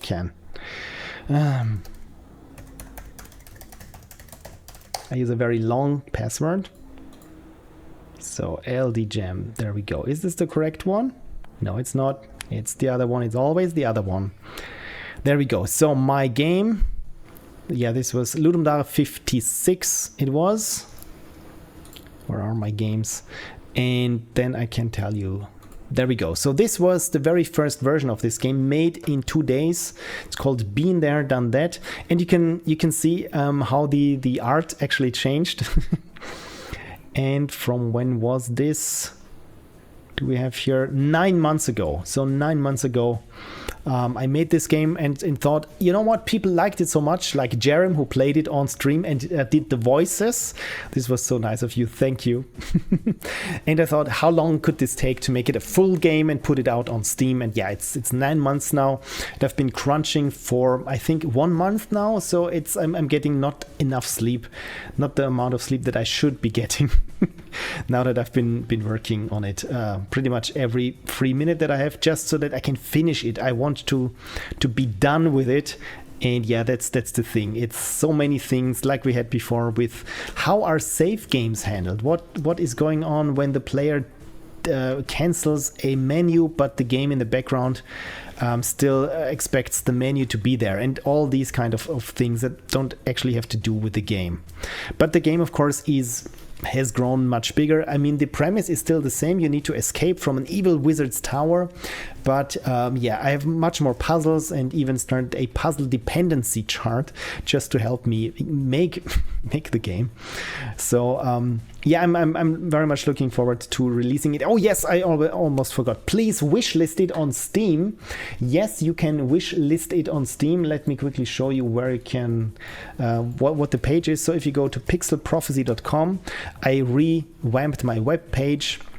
And there is this huge The Wizard's Beans banner there. You know what? Let me paste it there, where you can say here wishlist on Steam, or you can visit the game's website, and there also is you can wishlist it on Steam. Which, you know what? Let's open it here, and please be so kind and wishlist it, because I need more than 20 wish lists.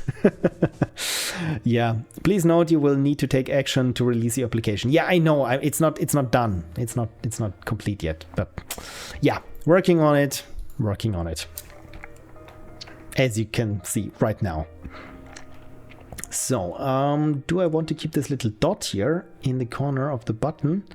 And I think I would like this. So if this looks like a button, it has some character to it, I'm happy, and I will keep it like this.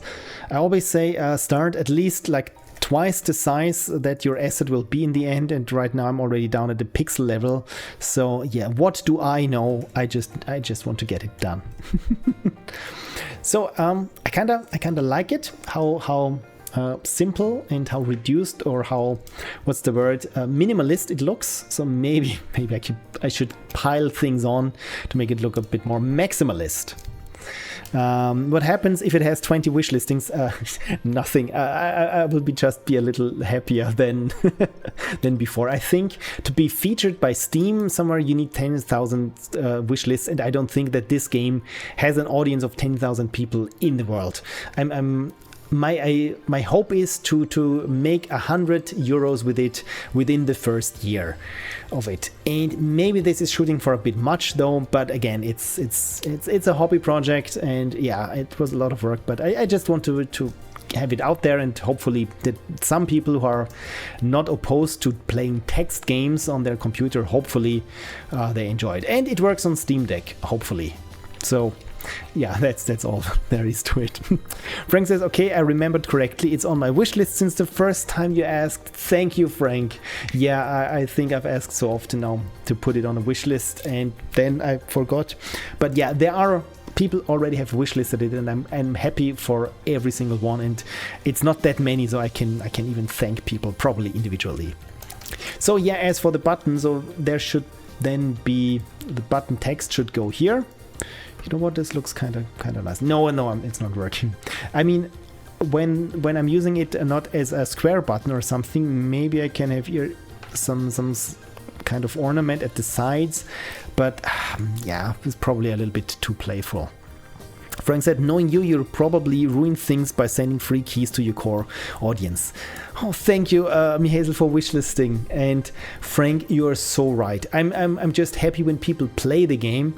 So if someone says, yeah, I would love to play it, but I can't afford it, I say, sure, here's a key. I'm just, I make games for people to play, not to make money of games. And with some people, I'm not talking about games, but in general, let's say some people making films or products in general, or videos, you can easily discern the people who make things because they want their audience to enjoy those things, and others who just make them to make a quick buck here or there, or to maximize consumer spending, which is really something that, yeah, I'm not absolutely not interested in. So yeah, you're absolutely right, Frank. Krita says the core audience might be funding through Patreon already, so yeah, I'm already getting paid for it. See? So I think I'm already doing things correctly. So yeah, everyone, thank you for supporting me, no matter how emotionally, by financially, supportingly, is this a word? It is now. Thank you. Thank you, and I keep doing things, the things that I'm doing.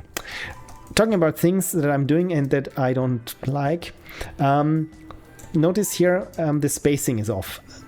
See the gap on this side, compare it to the gap on the other side, and it's literally half a pixel. I just tried nudging it around as I was talking to you, and if I move it 1 pixel to the side, it looks like there is too much space, and I move it 1 pixel over, it looks like there is too much space. So there's only one thing that I can take, and that is make this thing in the background 1 pixel thinner. There we go. That's too much. That was 2 pixels. Oh god, I'm pixel fucking already. This okay, this looks good. Microtransactions is what you need. Exact. Oh, the Sims 4 soundtrack. Yeah, Sims soundtrack always works. By the way, if you need something during the summer, the Sims 1 soundtrack, all the Latin music of the neighborhood and the build music, the piano improvisations, they are so nice when it's evening outside and you hear maybe the crickets go, and then you just listen to some very chill Latin that's not very upbeat but also not super tranquilizing. It's so nice. Maybe have something to drink, an iced coffee or some matcha latte. Oh, I can recommend it. Frank says, when you read about microtransactions in the original idea, it's about a cent here or 3 cents there. How did this ever turn into $10 and the like? Yeah, I think it goes with everything, right? It's the envelope pushing. It's how far you can go until you cross a line with consumers and audience and people, and then only retreat slightly so that it's not that harsh anymore.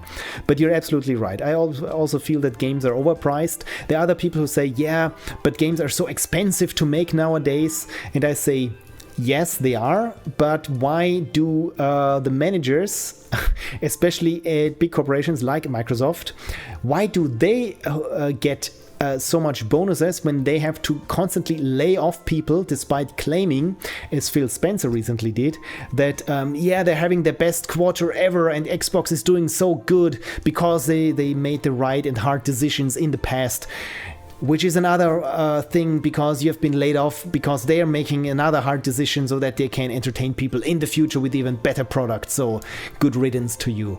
And I feel like this is really because when you really listen to all the industry news and where people are being laid off and what other game just did not meet expectations because the expectations were just like to the moon and back, and it feels like whatever you do as an actual game maker, unless you're in the management of a publisher, you're just costing someone money. So, and I feel like games are expensive to make, and I would gladly spend, what is it now, $80, $100 per game, when the actual people making the game benefit, but they hardly ever do, and you only get these with indies, where I feel like I'm much more inclined to buy something for, I don't know, $10, $15 on each IO, and I know most of it the person who made the game gets, and not that it just is drained up in somehow in the entire baroque building that is the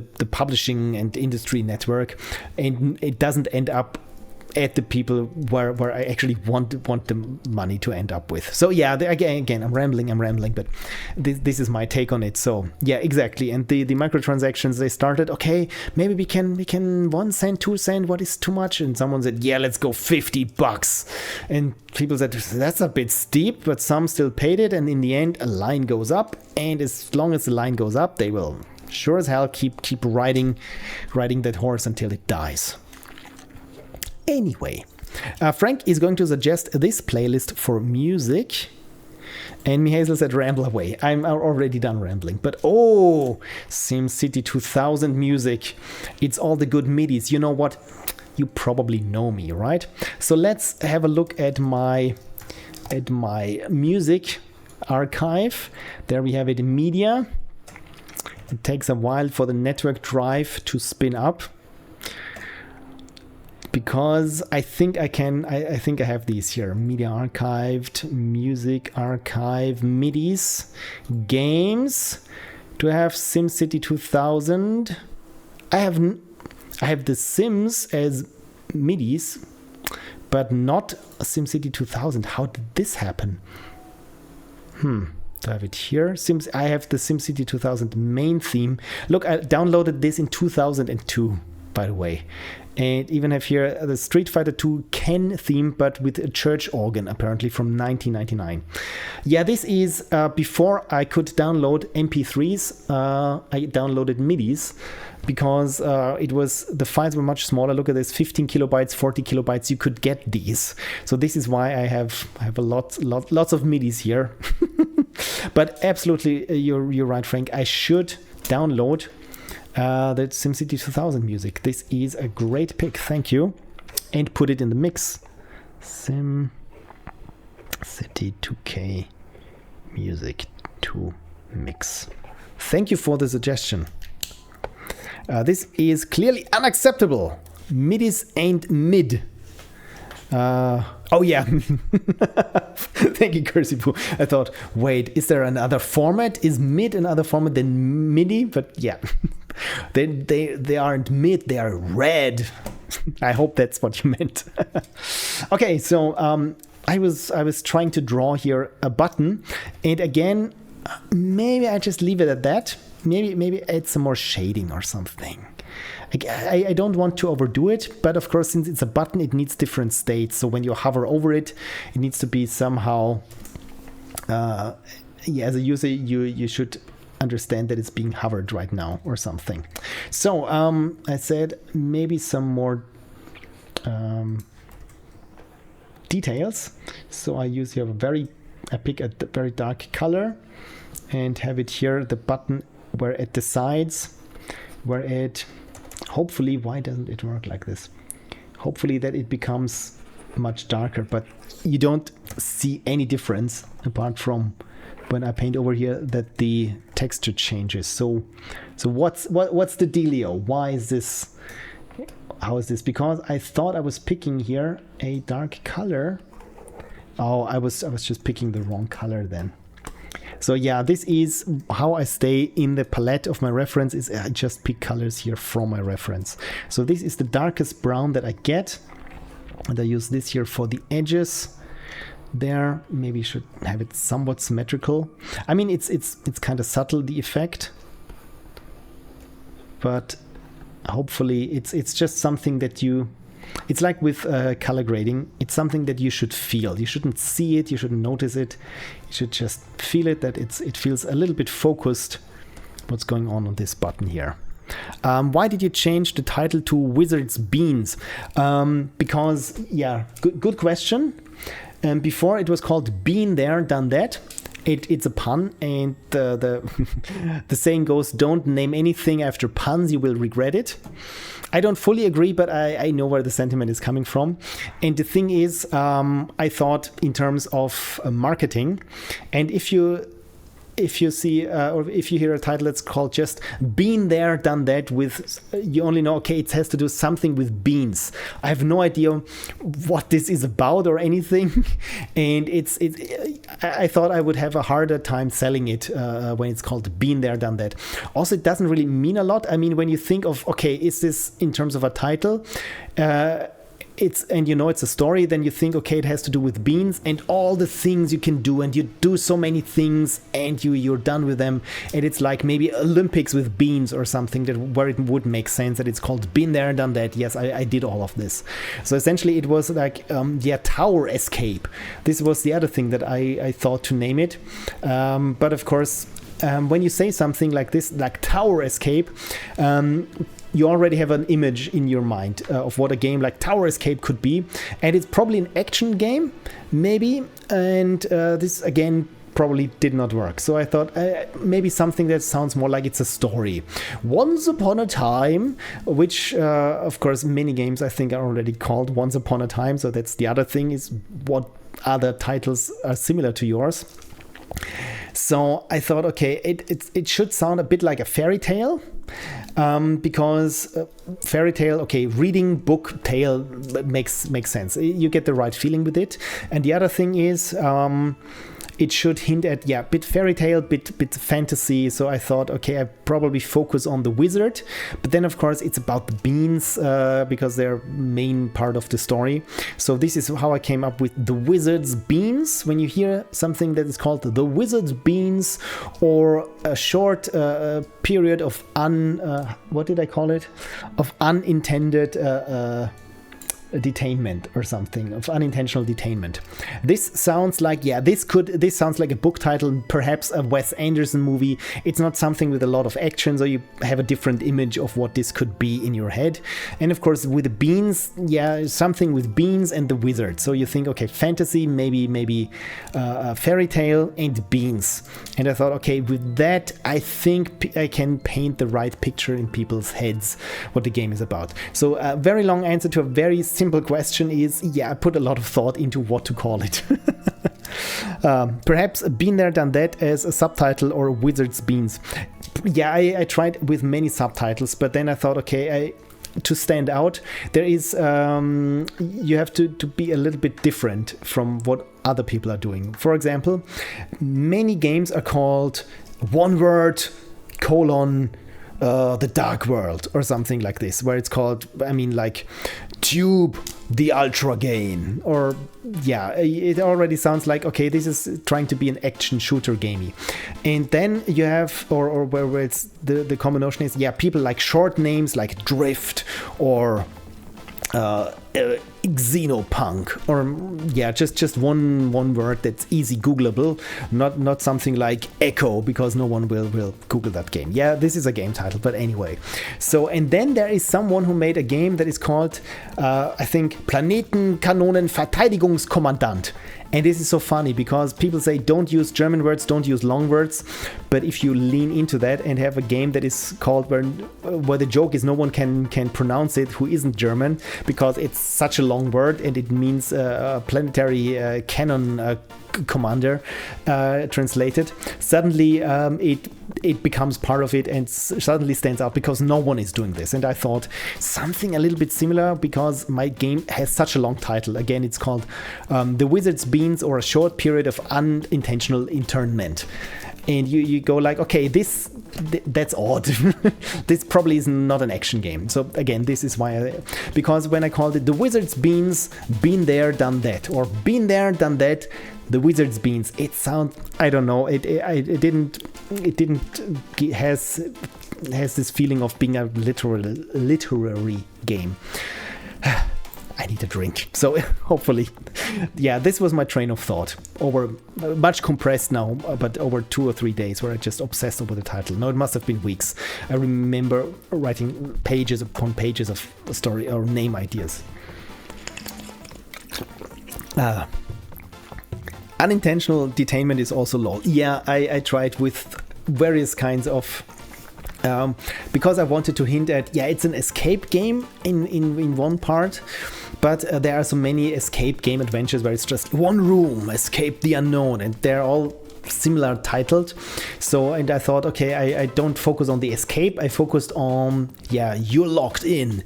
But of course, to make it a little bit, stuffy and dusty old language, so I thought I'd probably use very uncommon terms to say you're locked in.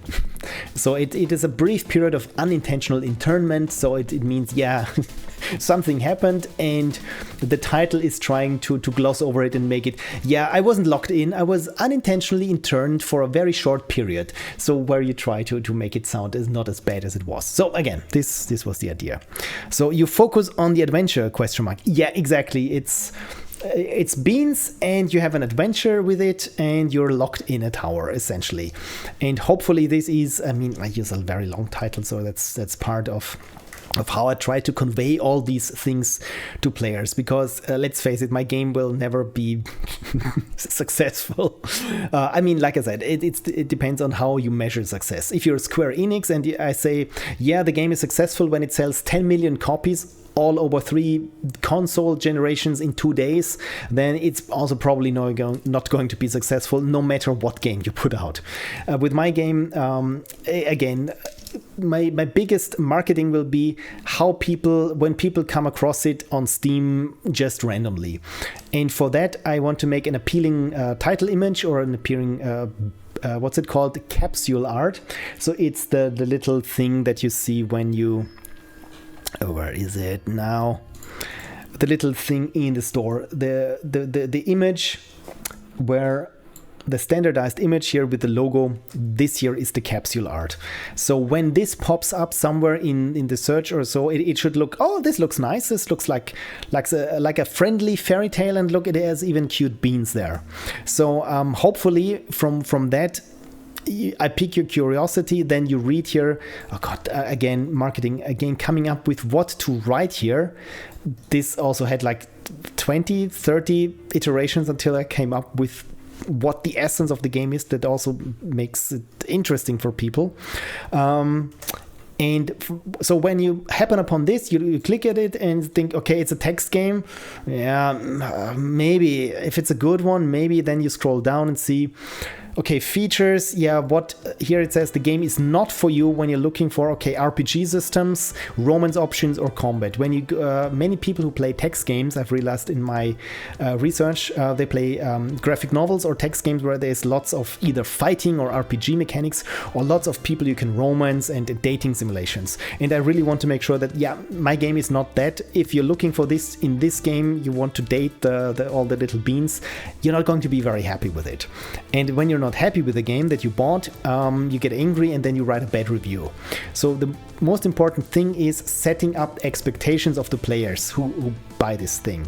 Nothing here should say, from the screenshots, from the text, from the capsule, from the title, nothing should say this is a horror first-person action shooter, because when people buy it under the assumption that it is, they will hate it. They will refund it, and I have to, as a developer, I have to pay all the refund. I mean, not the money itself that I don't get, but all the recharging fees that credit card companies charge. So I'm sitting on the brunt for this. So I don't want this. Again, I want people get exactly what they want, because if you get exactly what you want, you're happy. That's the thing, right? And if you're happy, hopefully you write a good review. This is my marketing. So just be upfront, tell the people exactly what this game is and what they might think it is, and tell them, yeah, this is not, if you think you have an RPG system because it looks like it could be an RPG system in there, or battles or something, tell them, no, there is not. Please move on. That's my strategy when it comes. Probably when it comes to Steam, I meant to say it's probably maybe a little bit naive, but I don't know how else to do it. So yeah. Kersey says, no, this was way up. Oh, Kersey did say something. Bean dating game can be the sequel, right? And maybe then it takes off. Like what dating game? Date Everything right now is everyone is talking about. Where this is also the perfect storm, because it has many famous streamers and content people also voicing different characters. So essentially you're in a house that you can date everything, the fridge, the lipstick, pretty much anything. And again, it's right. And suddenly people say like, okay, you take something that is familiar, like a good old dating sim game, but how to stand out? Well, make it about pigeons, and then you have Heartful Boyfriend. Or you can subvert it, and then you have Doki Doki Literature Club, where it's like, okay, this is not what I expected, but in a good way. Or you can have like Date Everything, where it's like, or what was the other, Sword Dungeon, where was it Sword Dungeon, where it's a bit like Bastion. But you can also date the swords, because the swords are guys or other characters, right? So you have to you want to stand out somehow. And yeah, the bean dating game, I mean, it could be the goat simulator of the dating sims. So yeah. Frank says, there's a film, sorry, don't remember which one, that has a bit about that. This yogurt is terrible. That's not yogurt, it's mayonnaise. Oh yes, quite good actually. Yeah. I know, I think I saw the film, but exactly, this is exactly when you have different expectations. It's like, oh, this, I think I've joked with Connie in the cafe with this, and I thought, yeah, this is the worst apple juice that I've ever had. Yeah, it's carrot juice. Oh yeah, for that it works. So exactly, it's what you expect. If you get, I mean, that's the hardest thing. People want new things, but also they want exactly what they expect. I wrote my master's thesis on managing independent film productions, or the social media management of independent film productions.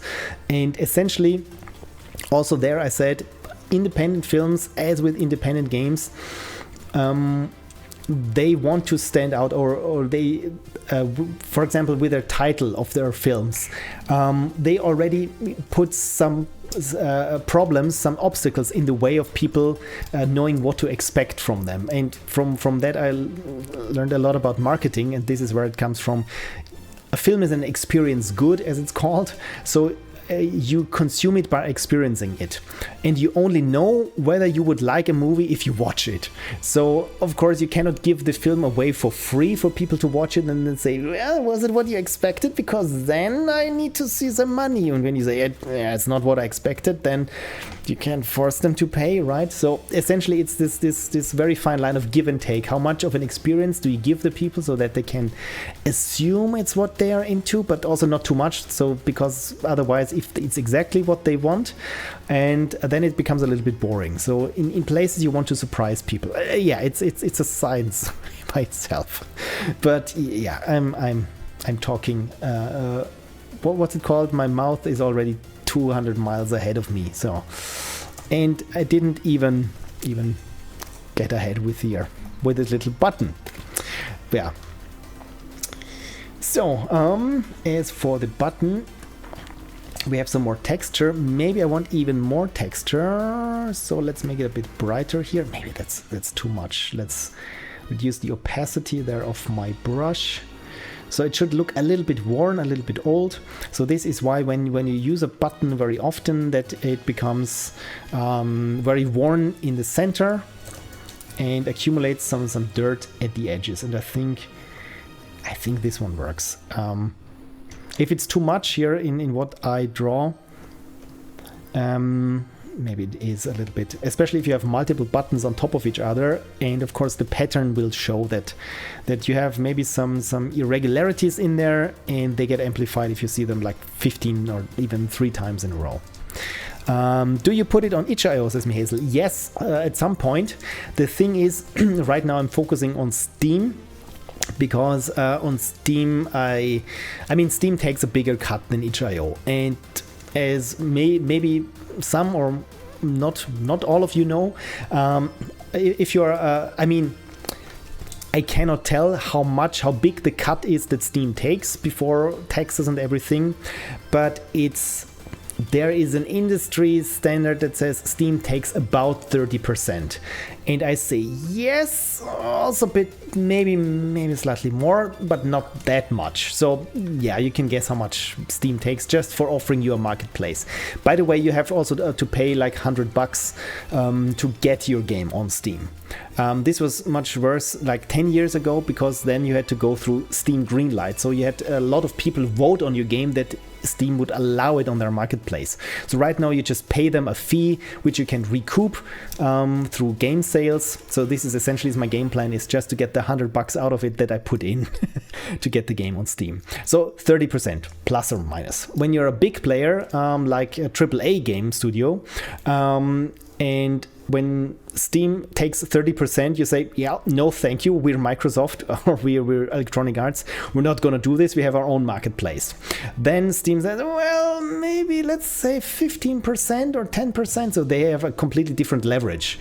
So essentially, as I think, was it the developer of Kitsune Tales just said today on Mastodon, essentially the indies and the lower tier developers are subsidizing AAA games, because they don't have to pay as much as us in terms of revenue, because again Steam just takes what it can get.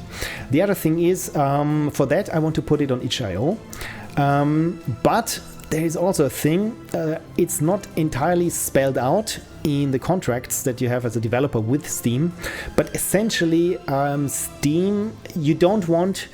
Well, Steam says, I'm not saying it outright, but it would be not in your best interest if you put the same game out at the same time on different marketplaces where it costs less than on Steam. You know what I'm saying?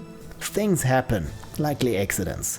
So there's a big class action lawsuit, I think, going on right now, where someone is trying to sue Steam in a class action lawsuit over this perceived thing. So, like I said, it's not really spelled out anywhere precisely as that, but there's only rumors where people said, yeah, they've sold the game somewhere else for cheaper, and now they're having a problem with Steam, because Steam then said, well, then our contract is nullified, and Steam just takes off your developer account of Steam in the worst case.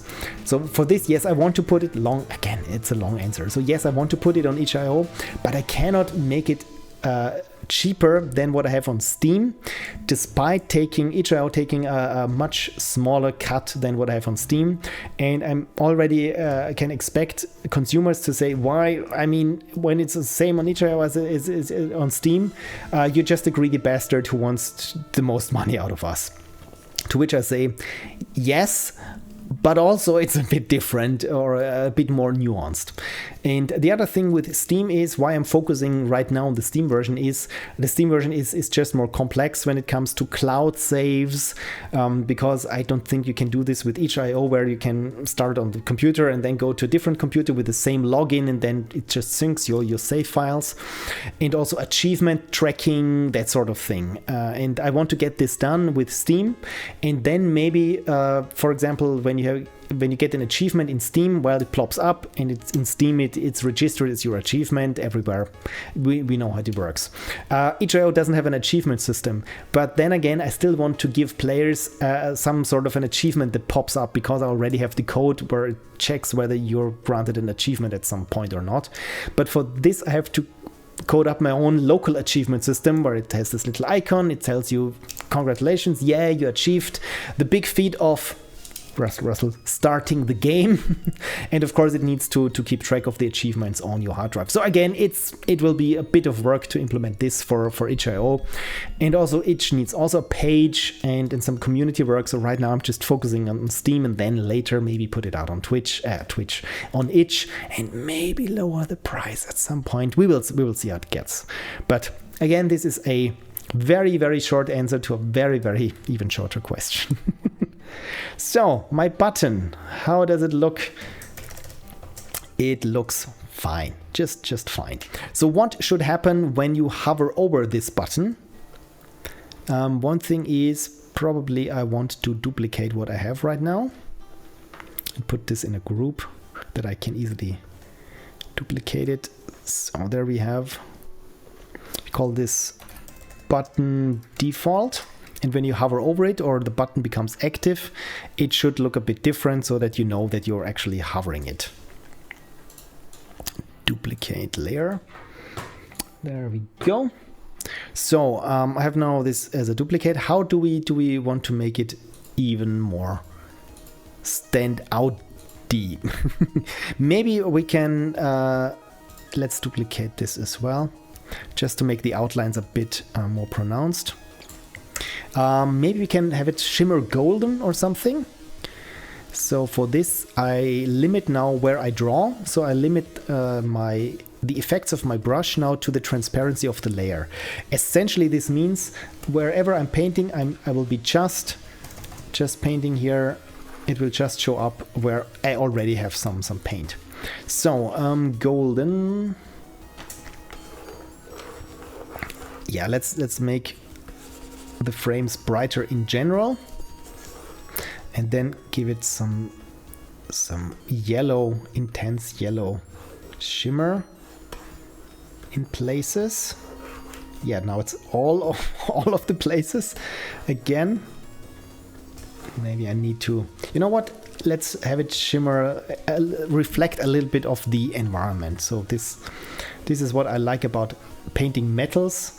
It's always nice when you feel like it reflects something. So maybe have it a bit. So gold, when you paint gold reflections, they're usually brown to orange.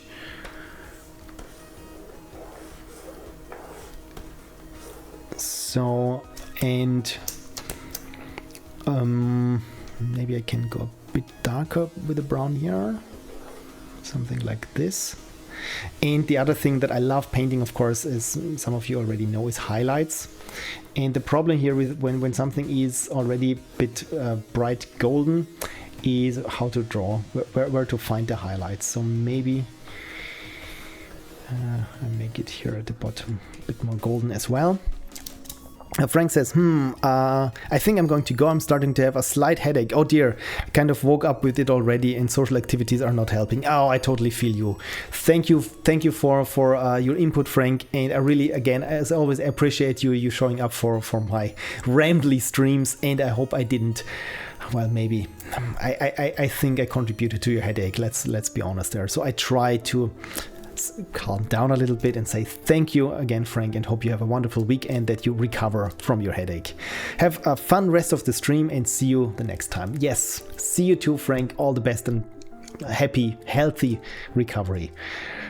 Also, I'm feeling a little bit under the weather today. It's not you. Okay, good. But still, I mean, I can be a bit intense especially when I'm getting carried away talking about marketing games. I see it's complicated though, says Mihail. Yeah, that's the thing. It's whenever I thought this is stupid, why don't they do it like X and Y?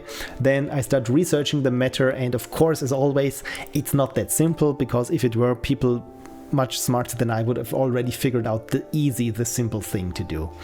So yeah, in the end, it's I try to, with the knowledge that I have, I try to make the best decisions for my game, and that is for now just releasing it on Steam, and then yeah, seeing how the reception is. Because I mean, if something gets big somewhere, and of course then it's much more likely for people to be interested in it. Or for example, when you have a smash hit, suddenly Steam contacts you and asks, hey, do you want to be on the recommendations page? And usually you say, of course, because then you need to provide Steam in a timely manner with additional artworks that fit a certain size or a certain format, so that it can show up in the new and upcoming releases and something. Because usually when you release something on Steam, I mean, you have to create a lot of different versions and sizes of your key art.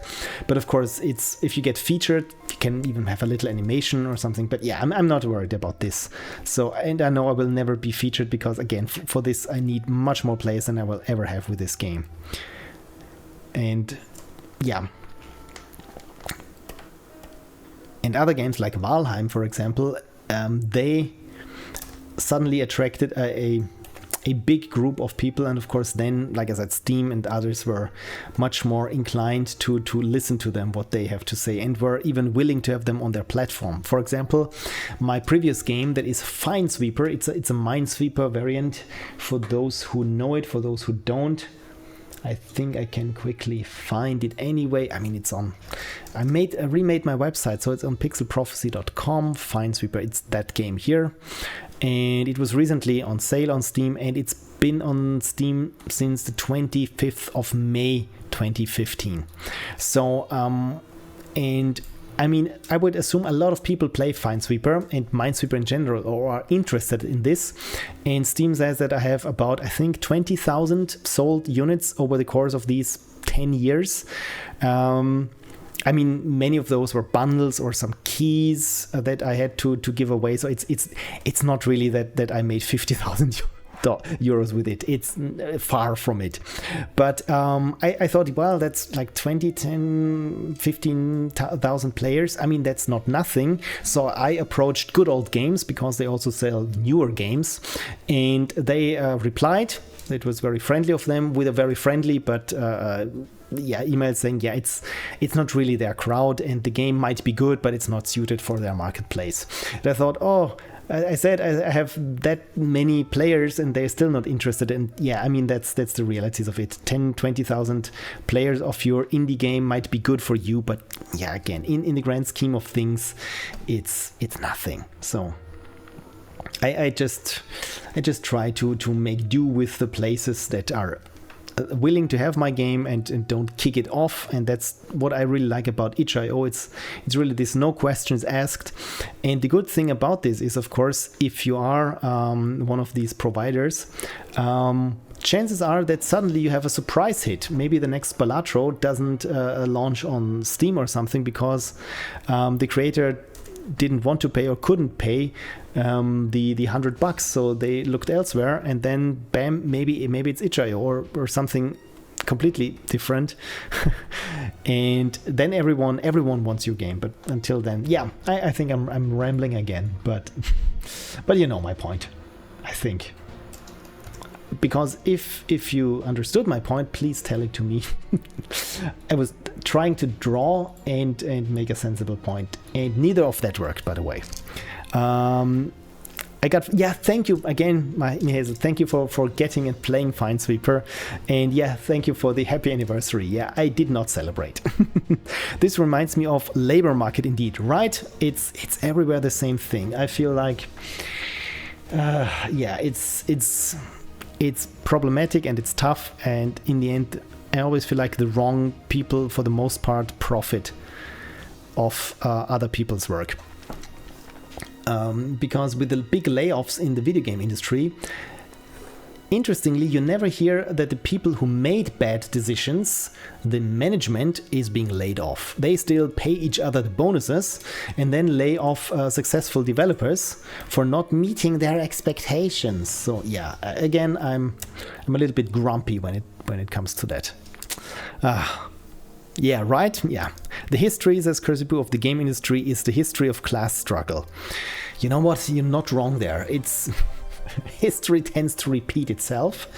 Usually, quite after the last generation who saw something happen with their own eyes, when they have died, suddenly people start making the same mistakes again. And I think, yeah, this is what my history teacher said. And I mean, I see it. I start to see it. So I'm painting in some more highlights. And again, I probably should have started drawing this at a higher resolution, because right now it feels really like I'm painting blurry pixels, but in the end it's not going to be that big anyway. Something like this. So let's see. If you activate a button and it looks like this, and when you activate it, it becomes a bit more golden and shiny. Maybe I can also make here the background a little bit brighter around it. Yeah, you know what? I will save this before continuing. So button B version 01. I don't know what I should be calling things now. After you draw like 4 buttons, and I called the first one button A, the next one button U, the next one button 1, and the fourth one button, I don't know, Roman numeral 1. So yeah. So I really hope that somehow the indies will come out victorious, while the big AAA games are just not sustainable anymore, because honestly, they made them not sustainable anymore. I mean, all these kinds of trying to chase the trend with the biggest, with a game that probably or potentially the most people are interested in, that is, I don't know, extraction shooter with crafting mechanics and collecting card gameplay or something. Yeah, so... you know what, Pixel Prophecy, you are the Bob Ross of programming. Oh, thank you so much. I really appreciate this. You know what? You don't know how much this means to me, because Bob Ross is one of my heroes, just because he has this wonderful way of telling people, just showing his craft and encouraging people to try the same, and that it's not that hard and that everyone can do it, and yes, even you can. And let's just paint here a happy little tree and have here give the stone another stone, because even stones need friends. And yeah, it means a lot to me that you tell me this. I always feel like I wish I had this very calm manner like Bob Ross has, this very soothing voice, but as soon as I get enraged or passionate about something, suddenly, yeah, you know how fast I can talk, and I really wish I was a little bit more lean, a bit more hinged. And yeah, so thank you. I will try to be more Bob Ross like then. Oh, God bless. And Kersey posted the Pixel Bob, very topical. Yes, so I mean, as true in true Bob Ross fashion, I again say everyone can make games. It's not that hard. It's probably you just haven't come across the tool that allows you to make games, because you don't need to be a programmer to make games. Please don't be in AAA to make games, otherwise we only would have the same bunch of games as we do right now, because again, I feel like the real game cutting edge or the things that put games, advanced games socially and also culturally are the indies, right? So, and especially of people who never made a game before, don't have any background with games, just thought, okay, maybe I should try to express myself through this medium. This sounds fun. And then suddenly you get things like, I don't know, Katamari Damacy, or what was the other thing? Deadly Premonition, I think, and all these kinds of games that hadn't been possible in the good old corporate way of doing things. And again, this is why I feel like even if you feel I want to make exactly the same Mario game that I loved as a kid, please go for it, because along the way, I mean, it's much harder to make an exact direct copy of something than somehow to make it your spin. Even if you feel like I want to make exactly the Mario game pixel per pixel that I enjoyed as a kid, only I never liked that Mario had this mustache or something, and suddenly you gave it your own spin, and suddenly you made it you, and it says a bit about you. And it feels like when you read a good book, it feels like you're in this conversation with the author, and especially with games and through game mechanics, it feels like you're playing with a dungeon master. And if it's a good game, you can trust the dungeon master, because you feel it's not like, okay, I'm not sure if this was a bug or if this was intentional, but no, it's like, okay, I did something wrong there, but the game had a great reaction to it, and I'm all in now. Game, take me away. And this is how I feel now with Clair Obscur Expedition 33. This is currently my game where I feel like, oh, that's a wild ride. I'm here 100%. I don't know where you take me, but please take me. Yeah. Okay, so is this too highlighted? When we look at it smaller, and I feel like it does look golden. I really like how this goldenness really comes across, especially at a smaller size. And how to make something golden, like I said, is you go from brown to yellow and then quickly to brown again. Why quickly to brown again? Because it feels like a reflection. You know what, I can quickly demonstrate this in Photoshop, because when I was a kid, I used to draw with colored pencils, and I was a big wrestling fan as a kid, and I redrew, or I traced the WWR, the World Wrestling, or WWF, World Wrestling Federation logo. And again, I mean, it was late 80s, early 90s, and it was all chrome. And from there I realized how this reflection, this cool 1980s chrome reflection works, and I'm going to share it with you. So please sit back and enjoy, and while I try to come up with a sensible size for a canvas. So again, chrome and reflections and gold reflections, it's all about a gradient. So let's just make something here that I can overlay a gradient on top for our demonstration. So I just draw here. Yeah, let's draw a button, and let's give it here 2 eyes and maybe an happy mouth. So this is going to be our chromey thing. So, and on top I overlay a gradient. I can use this as a layer effect, but maybe it's better when I do this here with the gradient tool, because then it's easier for you to see what is happening. So is the image in color? No, it's in grayscale. This might be problematic. So now it's in color. Good. So I'm not going to limit the grayscale, the gradient now. I will just show you how the gradient looks like. Okay, so we have a gradient, and where's my gradient tool? Gradient presets. There it is. I think, yeah, I think this is how you make a gradient. Okay, so first it's a linear gradient, and okay, this is how it works. New Photoshop.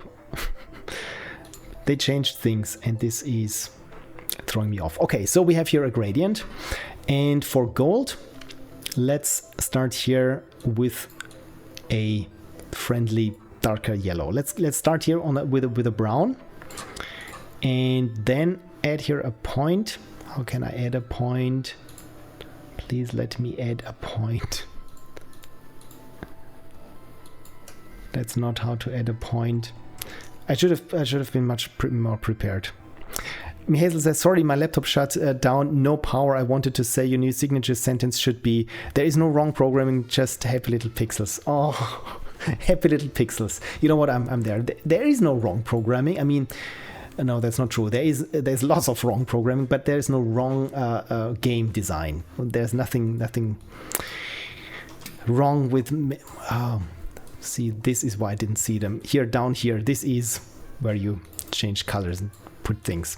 So yeah, everyone should make games. There is no wrong game dev. There's only Z pixels, and which you can make happier. I don't know. I probably should work on this, but happy little pixels. I'm there for it. Okay, so again, let's do this quickly, not to bore you too much. So in the middle, I make something that is yellow. By the way, this is a little bit too limey, so don't have your yellow go towards green. This is ugly. When in doubt, always have it a bit more towards orange. So, and here comes the trick. Here at the middle, I add a new color that is also a very dark brown here, and then have it go back to this golden thing. And when you see it like this, it looks like a reflection of a desert, right? This is the horizon, this is the sky, and this is a blurry desert. And it's just in yellow because this is gold, right? And if I take this now and use it here for the shape that we have drawn, the other way around. No, not saving it. There we go. And now the trick is to give it a little bit of a bevel. So I use this as a layer effect, bevel and emboss. Something like this. Here with the size, I'm playing a bit, creating here, making a bit more depth, multiplying here what's on the outside.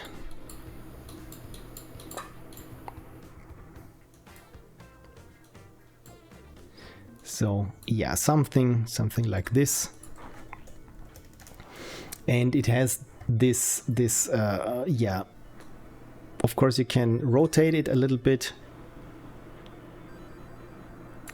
or when you animate the colors, you have this nice little wash effect over it. But this is the very cheap 1980s brass effect, this gold, when you want to make it brass, you just lean it, like I said, not to do slightly towards green. Then it looks a bit more like brass, or even more red, then it's copper. And if you just take out all the saturation, not black, then it's silver. But again, it's always the same in terms of what you think when you make it. It's like the reflection of a desert horizon. So, and that's how when I draw my reflections, they always have this. Now you can probably see it here, that it starts here with the sky, and then there is the horizon part, and there very soft is the reflection. So that's gold. Gotta dip your tablet stylus into water between colors, right? Oh, Cursipu, this would be fun, but I need to have a sip of water, right? Thank you for redeeming. Unicorn. I really, probably it sounded a bit, I don't know, hostile or something. I didn't mean to sound like that, because I don't know when my voice is getting smacky or something and making it unpleasant to listen to. So again, thank you for reminding me to have water. And Mihazel says, and beat the hell out of it. Exactly. Beat the devil out of your stylus. Martijn is here. Hello, says Martijn, and is not very happy. Why aren't you happy, Martijn? By the way, you're a subscriber still. What have I missed in the chat? Okay, not that much. Just that your laptop shut down. I'm very happy. I just heard you talking about being upset. Okay, or angry.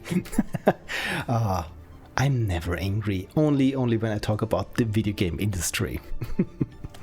Right, but actually I'm making a button, Martijn.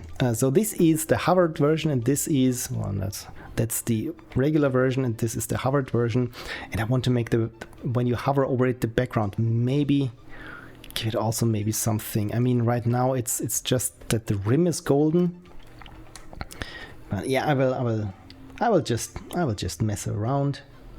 And then, what's the saying? Fuck around and find out. And this is exactly what I intend to do.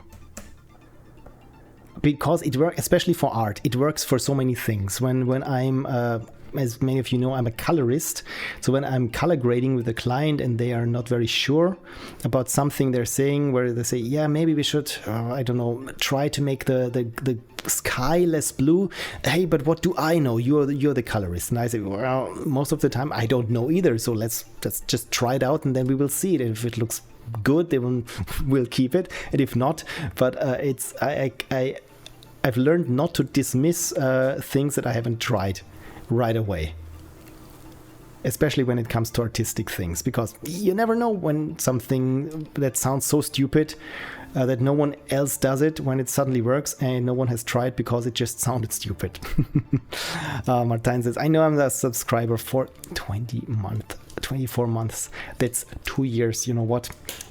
Maybe it's time to celebrate by opening here my Japanese Pocky with a super happy lion. In your honor, Martijn, I will have here the first. I don't even know what flavor this is. I mean, from the looks of it, it could be banana, but also there's, I don't know, a pudding in the background with a leaf on it. So it's anyone's best guess. I just say green tea mango. By the way, this is what it looks like. Andrew says, is it made with real lion bits? And it looks like these little things could be.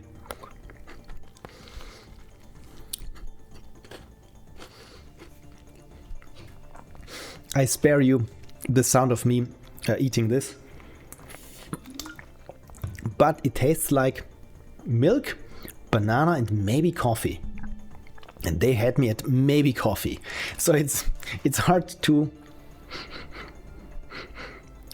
It could be coffee. It could be something like, you know, Italian ice cream when it's just milk, but with a hint of banana in it. Banana ice cream coffee. There we go. Oh, these Japanese. They're so wacky with their tastes. But yeah, I don't know how else to describe it. But Martijn, this is for you. Thank you for subscribing for 24 months. Do have a Pocky. Everyone knows Pocky, right? And I've shown it before. This is how we know it in Austria. It's Mikado. So boring. Lion flavor, clearly. Apparently, try everything includes food. Yes! Milk, banana, and maybe coffee are some of my favorites. Thank you for streaming. Oh, always. And thank you for, by the way, for people who don't know, Martijn is the host of the DOS Game Club. So every month they play a different DOS game. And for how long has it been going on? For 10 years, I think. And yeah, if you go to... you even have dosgameclub.com with a beautiful website that looks like it was rendered on a computer in EGA mode. So yeah, I cannot recommend this podcast enough. It's always great to listen to people playing old games that you've never played back then and always wondered what the fuss was about, or even better, games you've never heard of, and then people start playing Hugo's House of Horrors or something, and you really are dying to check it out. Martijn says, oh yeah, we have Mikado here too. 8 years now. I thought it was 10 years because the Doom anniversary. Yeah, the first game Martijn covered was the original Doom, and they revisited it, and it was a great show because especially with the community and the mapping community, because nowadays everyone has never been easier to make a Doom map, and because it's on one hand it's so simple. It's a bit like building in Minecraft. If I say to you, here is a 3D program, build whatever you want to build, you're completely overwhelmed with all the options. But if I say, hey, if you want to build a house in Minecraft, people usually are drawn to it, and I feel like it's the same thing with making maps for Doom. It's so easy because it's so simple on one hand, but if you're clever, you can still combine things in an interesting way. And I feel, that's to me that is Doom. And by the way, there's lots of gore. So let's see if I made here this button way too hovered and way too high lit. But I mean, we can always take it out. So Martijn said it's 100 episodes. That, I think that threw me off. It's it always happens that is it years or a count of things? I always mix those two up. But it's because it's 12 months a year, it's 8 years. That really, there's only 12 months a year. Who came up with this? This doesn't add up nicely. It's like minutes and hours again. Why can't this always be nice decimal points? Yeah, I'm hardcore when it comes to the metric system. I'm not. I'm just joking. Krita says, congrats on keeping it up for so long. Yeah, exactly. People know how hard it is, especially for people like me, to stick to something. It's like with my newsletter that I had for half a year, and I had to stop it because it was burning me out. It was lots of fun to make it, but it was burning me out. So I'm really glad that you found your right balance to keep going and making this, but also not too often that it's burning you out. So again, also from me, congratulations. There's no way I would have stuck with DOS Game Club if it wasn't for all the other people involved. See, I think that's the idea. Just how do you say it? Split the responsibility so everyone feels bad if they drop out for all the others. I think this is how companies work. If it had been just me, I would have quit after 6 episodes. I mean, 6 is still half a year, so that's quite something. That's almost as long as I made my my newsletter. So where did I paint? Oh, this, I painted over it what I already had. This is very clever. A good old fill, as we say. Oh no, I made a fill. A fill happened to me. Okay, so when you hover over this button, yeah, maybe the highlight is too much. And since I painted it over the original that I had, good thing is that I still keep all the layers in the other one. So duplicate, move it up, and instead of drawing on it, I draw on a layer on top of it. There we go, like a professional graphics person. So, and I pick now here a color that is not as harsh. Again, you want to have the feeling that it's highlighted or highly lit, but it shouldn't be too distracting. And also, I don't want to change the font color too much. So not that I have to invert it because now the background is suddenly so bright.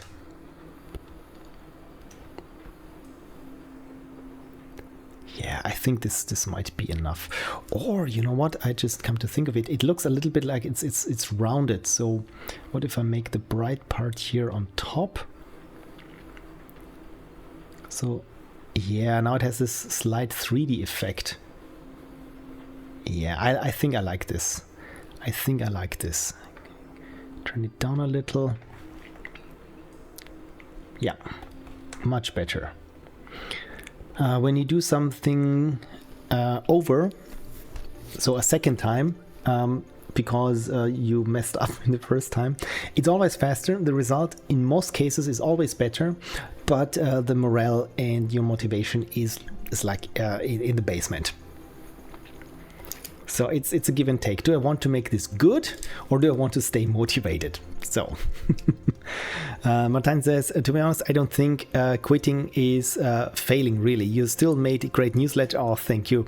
It's a real thing that happened and nobody can take that away. you know what? You're right. It's something that happened. Nobody can take it away. And if they do, I will be sad or happy. I don't know. But it's true. Thank you. And Mihail says, that looks nice. And Kersey gave me a +1. So if I zoom out, does it still look nice? Well, maybe it's a bit too wide or too tall, I would say. Maybe like this, it would be better. Now I just need to make sure that I hide a little bit there of the fringe of the border here, and this is not hiding fill, this is amplifying it because I hit the wrong button. So there we go. Just gently draw here the edge, and if you make a mistake, it's all good. You can still Control Z. It's always there. That's also not what anyone's going to take away from you. Yeah, I'm not sure. Maybe this, now the edge is too edgy. Need to make it a bit softer again. This is not what you hear. This sound is, you never hear this sound from Bob Ross when he's painting. I don't know. Maybe it was better before I started painting. Oh, you know what? This looks good. This looks good. Safe. I'm not touching it anymore. This is honestly Bob Ross levels of ASMR. Oh, thank you. You're the second now who compared me to Bob Ross, but to be honest, now with the second time I leaned into it. Yeah, and you keep on streaming and joining the Ludum Dare. Oh, well, yeah, the Ludum Dare will always be a great time for me. It's like hobby. Crunch is a hobby. The good thing with that kind of crunch is you know that when it's over. So yeah, talking about things, knowing when they are over, I will quickly try to see if I can implement this, and then I think I will call it a night, because tomorrow I still need to get up early because it's my day off and I want to make the most of it. So I will save this again because there's a saying that only works in German with Apple computers. You know, the command button, now it's this little squiggle, but back then it was still the Apple logo. So it was, in German it's Apfel, so Apple. And saving was Apple and S, right? And when you say you want to S something like the letter, in German you say Essen, like Effen or Ennen, just for the letter. So we always joke that Apfel essen ist gesund. So eating apples is healthy, because it sounded like, yeah, probably you had to be there. I also mentioned Bob Ross. Yeah, exactly.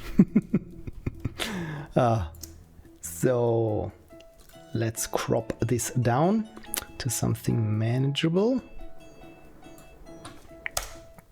Like this. Did I crop it too much? Yes, I did.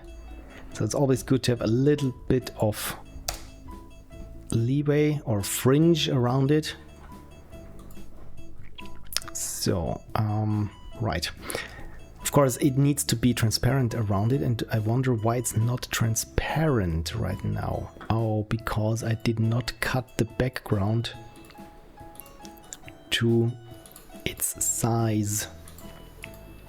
So that's still the frame that I have here in the background. Yeah, so I still need to remove the background outside this part. So selection, invert selection. I always forget the shortcut. So delete. This one is good. And also here for the highlighted version. Yeah, there I have deleted it. All good. Okay. Saving again. Apfel essen. Lol, exactly. So then let's export these two versions. One is, oh, that's just the background. No, that's the frame. I don't need the frame. The frame was my frame of reference. So, okay. You know what, I will export it as a Photoshop file, because in Photoshop I know my shortcuts. So I call it button B version 01. Do you want to replace it? Oh, it's already a Photoshop file. Well, then never mind. Let's close this happy little Chrome body. So we were here, game, assets, yeah, paintings, frame, button, there we go. Yes, there we go. This is our button, and you can see here now those little white dots. This is the transparency, so if there's a background behind it, those will disappear unless of course the background is white, which it probably never is.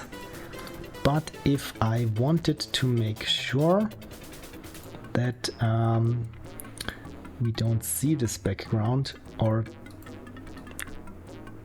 put differently, that to get rid of those little dots, I just duplicate the background and put it on top of each other, and then we should be good. So that's the default button, and this is the copy of the default button. What did I just do?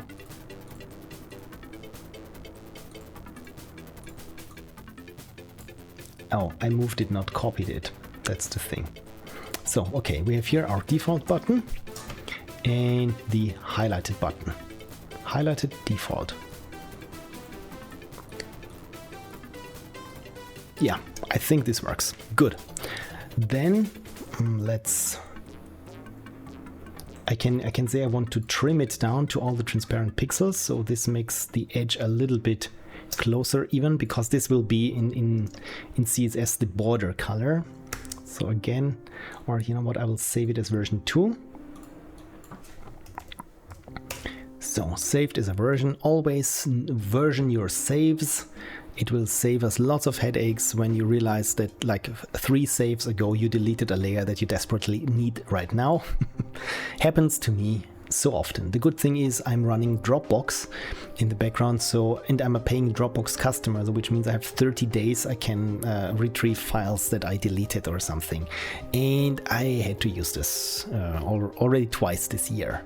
Great happy times. So let me duplicate this now that I'm not overwriting anything. And we have here the default button, and then I change the color space because I'm working in a different color space here, so I'm converting it to sRPG, and the other one also.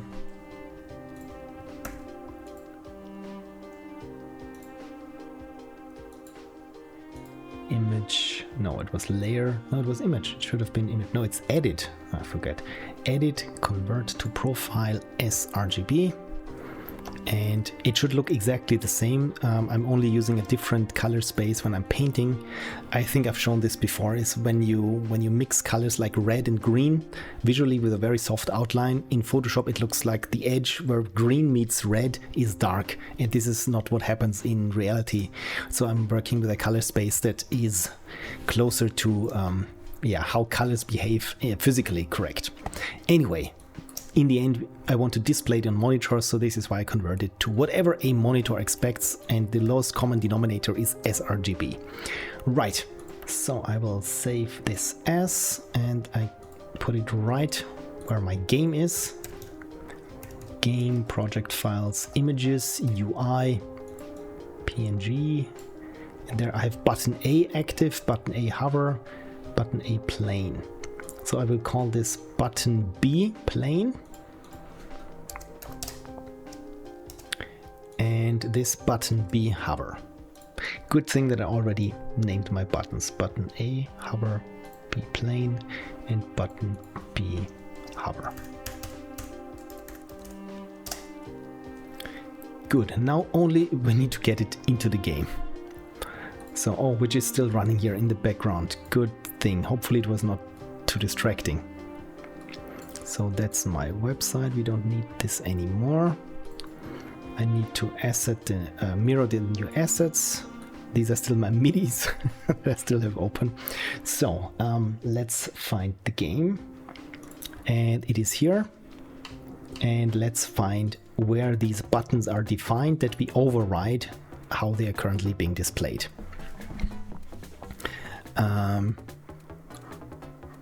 Or let's pull off the tab. So this is the game now running in a browser. Like I said before, actually it's just a website that runs in a browser. So and by hitting F12, I can open up here this inspector, and then I can hover over each element that I want to inspect. In this case, it's here our buttons, and there I can see here the CSS, the styles that are already applied to it and how it's identified. So this has the role of a button. It's a link, internal macro link, and in the ID story menu. So whatever is in story menu and is of class macro link, then that I need to style. Let me note this down. So in ID menu story, and what was it? If there is an anchor of class macro link, and only for that I want to change something. Let's say background color red and important. So just to make sure that I actually will try to change the correct thing. So I open up my stories style sheet, and for now I just put it there on top while I'm developing, build it, and then we hopefully, yes, exactly. So this is how you style things in Twine. You just override what exists there. So one thing that I see is already there is this highlighting this frame, this white frame on top of it. So maybe I want to override this as well, but for now I'm just interested in the background image that we have, that we can give it. So yeah, this is here our override. Make this a bit bigger that you can follow along should you want to. So this is the background colors, so that I can switch off, but I want to have a different background image that we already have, and instead I will use it actually as a border image, and I just copy this, what I have here. So the border image, border width, border style, border image slice. So those are the things that define how this border looks. Essentially it's cutting out this border on the sides and in the center, and then just stretches it, so depending on how wide your button gets or how close, that it doesn't stretch the entire image, only the part in the middle. It's a bit hard to explain, but I will show it to you anyway.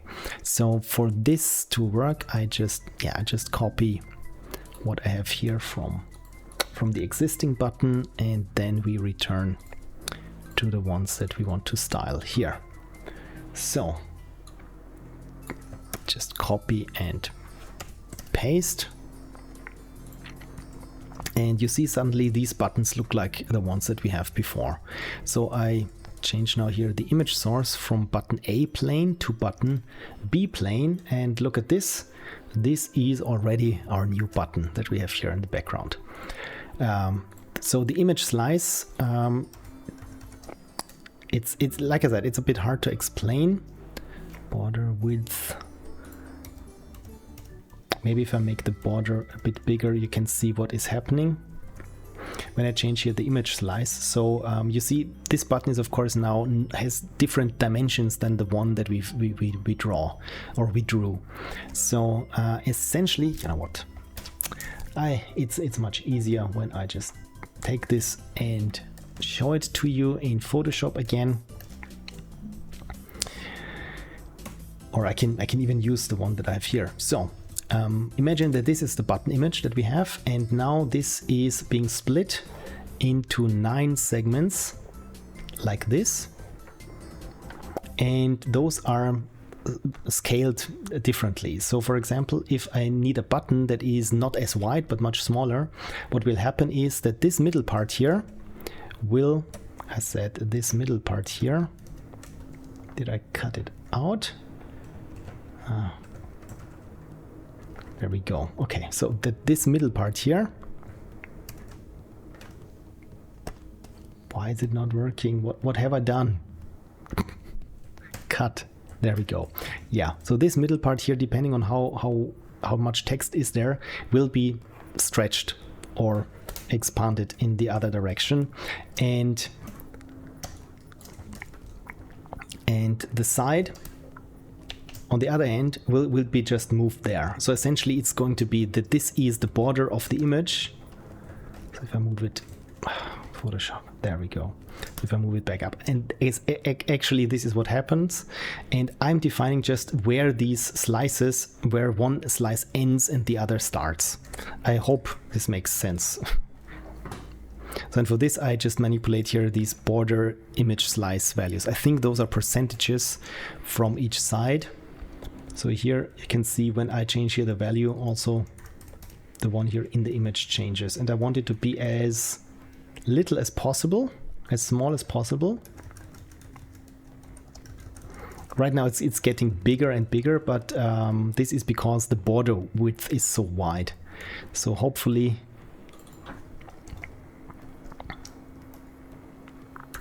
30 again. So because if I change now here the border size, let's make this 12 pixels by 12 pixels.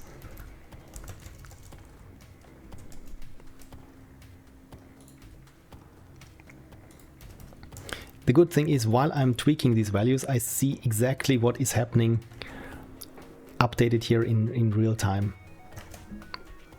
And so hopefully make this 19 by 19 to get something that looks closely to what I have in Krita, what I've painted before. Yeah, it's called 9 slice. I think many game engines like Unity and even Game Maker has this for user interfaces. And Krita CSS makes sense, no clue, the browser had this feature, right? I just Googled it and found out that this is natively supported in current browsers. Before that, what I used to do is make essentially a little table out of 9 elements and then stretch the images there. But now you can just say border image source and border image slice. Then of course you have to say border style is solid, because when you don't do this, I think some browsers will just won't display it. So yeah, this is the difference now when I switch here this border width on or off. So they become a little bit taller, but overall I think they look nice. So I can add more changes and say, for example, that what else can we change? For example, margin,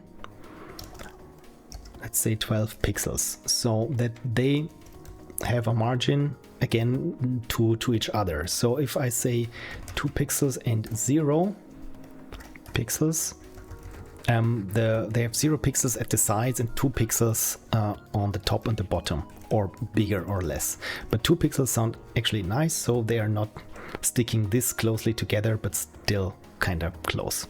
Thank you, Cursiboo, for redeeming the unicorn. And I notice my my voice is already going, so let's wrap this up, hopefully quickly. Yeah, you see here that there is still this slight brown border around it, which is something that is from a different part. Here, this LI tag here encapsulates this A tag. I'm only styling the A tag and not the LI tag. So maybe if I say here the LI that has an A with a macro link, no.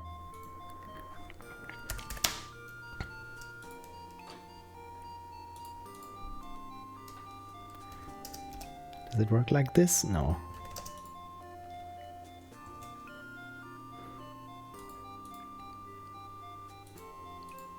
Yeah, I will figure it out. It's with CSS, it's sometimes a little bit hard to figure out what to target exactly. Martijn, you probably know how this goes.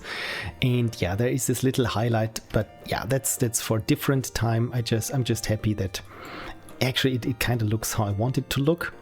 Do we like the font? Do we like how it's presented? You know what? It would look nice if it has a small little shadow, and you can also do this with CSS.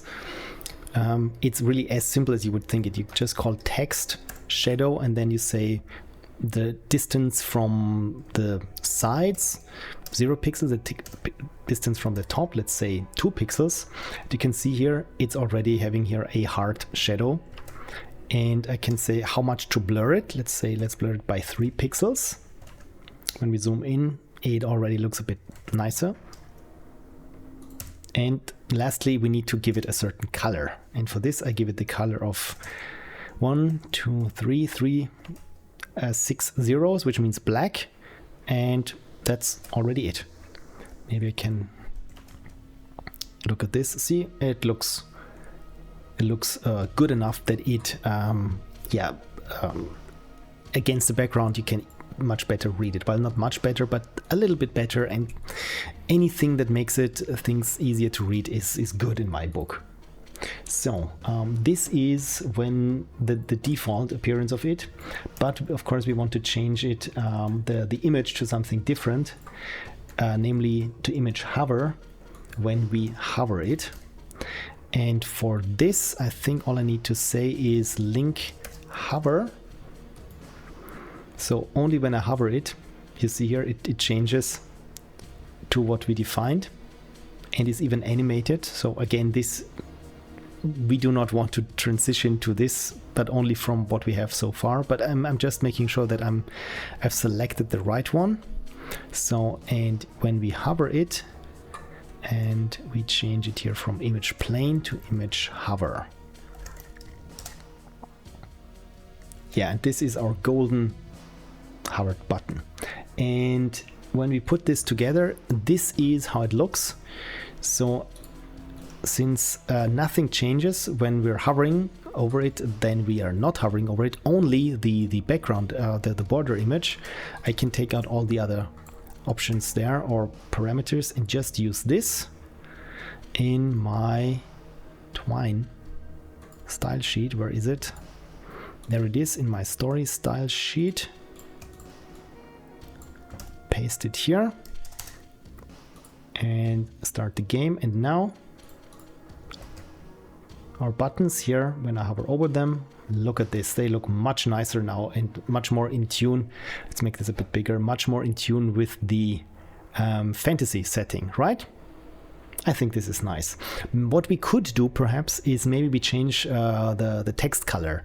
So when it's highlighted like this, the text is white, and if it's not highlighted, maybe the text is the same brown or slightly less pronounced than before. So, and we already have here the selectors that just say color, and let's make this just brown for now. Yeah, this is an ugly brown, but I can use here the picker and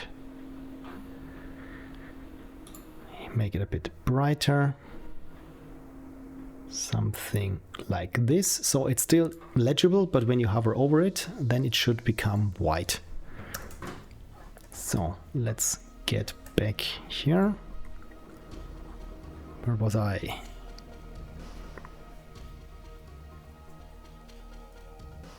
There we go. So color was whatever we just copied, and as soon as you hover over it, the color is pure white.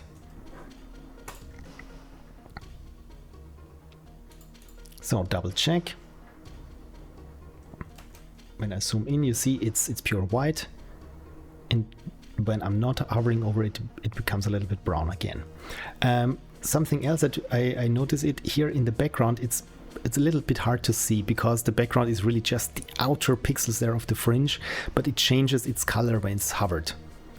So I want maybe to account for this as well and just disable the background.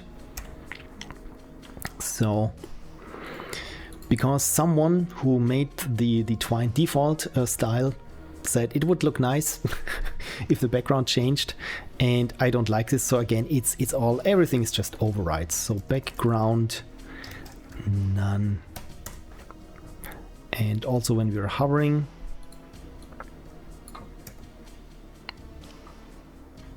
macro link and macro link hover is also the background none. So when we look now here, there is this light background is now gone. And Mihazel is still lurking. Okay, good to know. Good to know. I will call it a day soon now. So, but thank you for lurking. And does it look nice? Does it look nice? I think it does. And all it took was 3 hours of rambling and maybe half an hour of actual painting. Progress, says Cursibu. Indeed, that's progress. All I need to make sure is that when I hover it, does it have background? When I hover over it, yes. So I need to make sure that background none is true for the macro link as well as when it's hovered. And Mihail says, it looks amazing. Okay, then good. Thank you for confirming. Yeah, it looks much nicer than what we had before, right? I think I still have here the old buttons open. This is how it looked before. So it was okay, but didn't fit here the theme. And this is how it looks now. The buttons are much larger, maybe a bit too large. Maybe can make them a little bit less high. But overall, I think I kind of like it. So when I have here saved games, those are still the old buttons. Maybe I can even change these buttons here, but those are just the menu buttons for now. But yeah, and in the end, the game won't be played like this where everything is overlapping. This was just to show you. But you know what? Maybe now that I see it at this size, maybe the background could be a bit brighter. And I'm talking about the background that we painted, where I said, yeah, it's too strong, and then it's not strong enough. So yeah, that's for another day. So thank you. Right, let me close this up, and before I close this for the day, I always copy everything where it belongs to, save this, publish this to my archive file. It's always a bit cumbersome, but the good thing is, since now I've been doing this, like I said, for 2 weeks or even more, a month straight now, I know exactly what my internal checklist is. And I thought I can write it down so that I don't forget should I leave this project and come back to it in like 2 weeks or 2 months.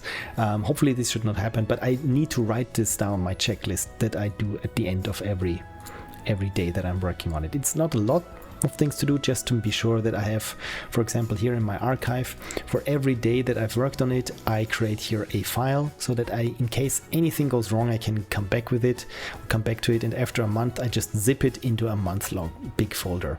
And since it is mostly text, you can see here it's a website, and it's about 1 megabyte, and the TWI file is just a description, so it's just the text that I wrote for the game, and nothing from the logic that works to make this page a game is just a third of it. So, and if you zip everything together, even 1 month is like 200 kilobytes. So it's super small, because in the end it's just text. The images itself, of course, I keep different. So yeah, this is my way of version control and things.